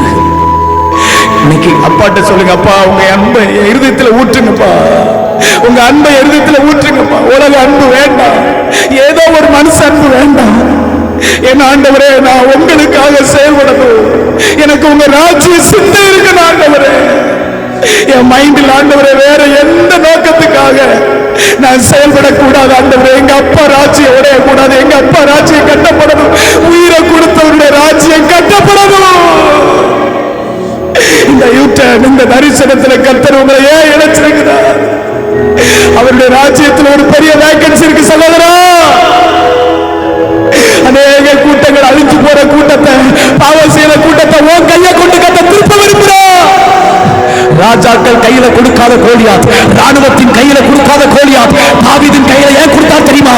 இந்த தாவீதுக்கு ஒன்னே ஒண்ணு தெரியும், என் தேவனுக்காக நான் போறேன்.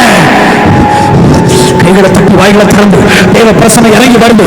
அளவில்லாம ஒரு தேவ மகிமை வாலிப தம்பி விடாத. இது ஒரு வாய்ப்பு, இது ஒரு வாய்ப்பு. என் இல்லத்துல உங்க வல்லமை இறங்கி வரது, உங்க அன்பை ஊற்றி வாழ்ந்தவரை நீ வாய் தந்து சொல்லி பாரு. உங்களுக்கு நான் செயல்படுறப்பா, என்ன பயன்படுத்துங்க, என்ன பயன்படுத்துங்க, என்ன பயன்படுத்துங்க, என்ன பயன்படுத்துங்க. உன் உடை, உன் பேச்சு, உன் பார்வை, உன் உணவு, நீ இருக்கிற இடம் யோவான் ஸ்நானங்களை போல நீ இதோ அவருக்காக உன்னை மாற்று. உன்னை கொண்டு இஸ்ரவேலுக்குள்ள இயேசுவை கொண்டு போகட்டும், இஸ்ரவேலுக்கு இயேசுவை கொண்டு போகட்டும். வருகிறது. கர்த்தருடைய மகிமை தேடி வருகிறது. ஒரு யோவான் ஸ்நானகன் அபிஷேகம் இறங்கி வருது. எலியாவின் அபிஷேகம் விடாத விடாத விடாத மகிமை திறந்து ஒரு தேவ மகிமை பலிபீடத்திலிருந்து புறப்படுகிறது. அன்னிவாசி அடையாளம் பேசுங்க பேசுங்க. தனித்துவமான அழைப்பு, தனித்துவமான அபிஷேகம் இறங்கி வருது. லட்சம் பேர் இருந்தாலும் உனக்காக தேவன் செயல்படுவார். உனக்காக தேவன் செயல்படுவார். 276 பேரை கப்பல் பயணத்தில் காப்பாற்றினது போல உன்னை கொண்டு சில வாலிப சந்ததியை எழுப்பட்டான்.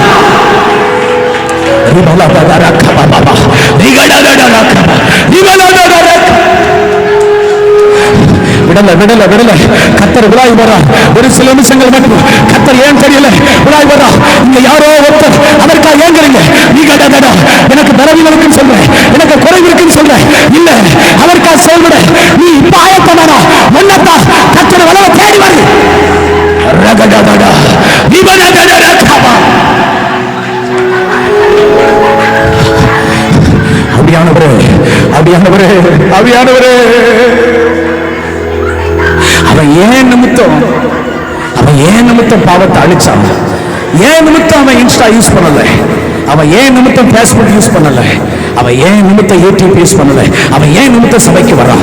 அவன் ஏன் நிமித்தம் பயன்படுகிறான்? அவன் ஏன் நிமித்தம் ஊழியம் செய்யறான்? அவன் ஏன் நிமித்தம் வருஷமா இருக்கிறான்? யாரோ ஒருத்தருக்காக என் பிள்ளை தன்னை மாற்றிக்கொள்ளல, எனக்காக மாற்றிக்கொண்டான். அதனாலதான் நான் அவனை போடுறேன். இப்ப புரியுதா? இப்ப புரியுதா? இதோ எதற்காக ஒன்ன மட்டும் ஆண்டவர் தேடி தேடி தேடி உன்னை மாத்தி மாத்தி சொல்றான் தெரியுமா? நீ அவருக்கு தேவை, நீ அவருக்கு தேவை.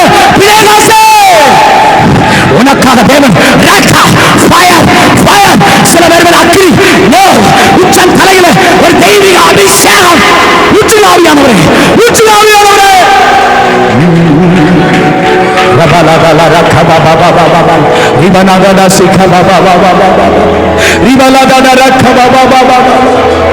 அவருடைய அன்பு உங்க இல்லத்துல ஊற்றப்படுது. அவருடைய அன்பு ஊற்றப்படுது. சில பேர் ஜெபத்துல கேட்டீங்கல்ல, அப்பா உங்க அன்பை இல்லத்துல ஊற்றுங்கப்பான்னு கேட்டீங்கல்ல.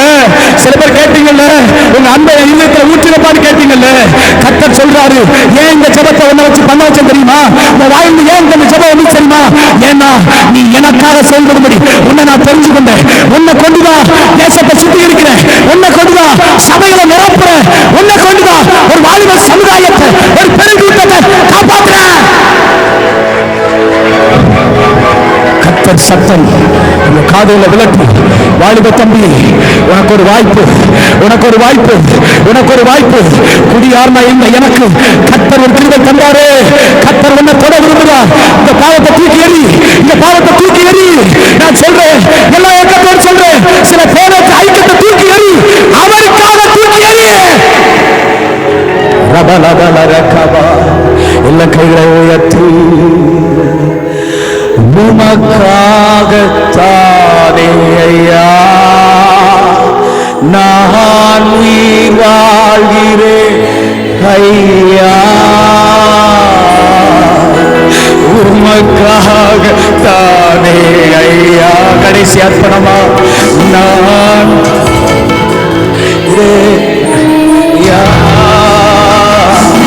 இந்த உடலும்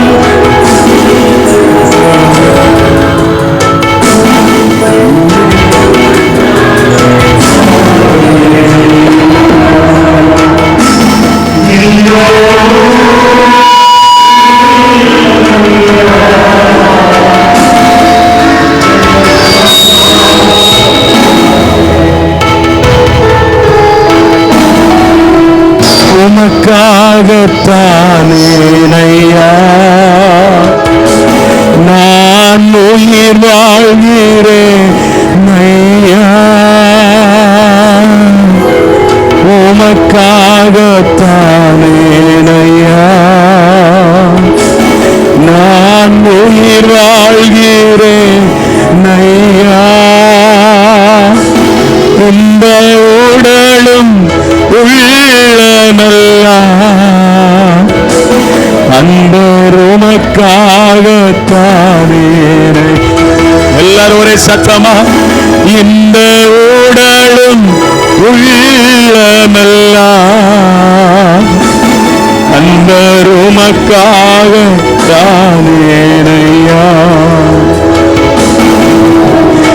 எனது ஜீவனை மதிக்கவில்லை, ஒரு பொருட்டாய் நான் கணிக்கவில்லை. எனது ஜீவனை மதிக்கவில்லை, ஒரு பொருட்டாய் நான் கணிக்கவில்லை. எல்லாருக்கும் நான் எல்லாமானே, எல்லாருக்கும் நான் எல்லாமானே. அனைவருக்கும் நான் அடிமையானே, அனைவருக்கும் நான் அடிமைகள். எல்லாரும் சத்தமா உமக்காக வளர்ந்துகிறத உயர்த்தி ஏனையா நான் உயிர் வாழ்கிறேன் ஐயா. எல்லாரும் சத்தத்தை உயர்த்தி ஆமென். உமக்காகத்தானேனையா நான் உயிர் வாழ்கிறேன் ஐயா. இந்த உடலும் உள்ளமெல்லாம் நண்பர் உமக்காகத்தானே நையா. இந்த உடலும் உள்ளமெல்லாம் நண்பர் உமக்காகத்தானே நையா.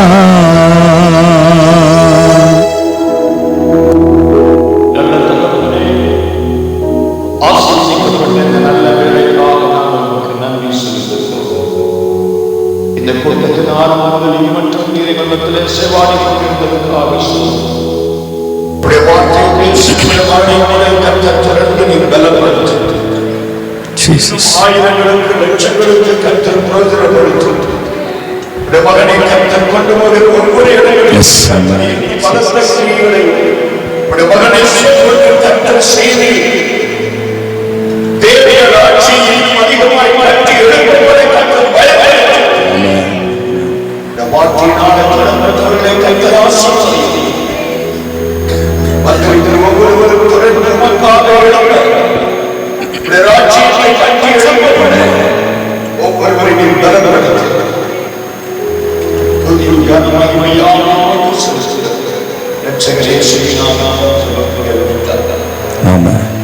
நம்ம எல்லாரும் அப்படி உட்காரலாம்.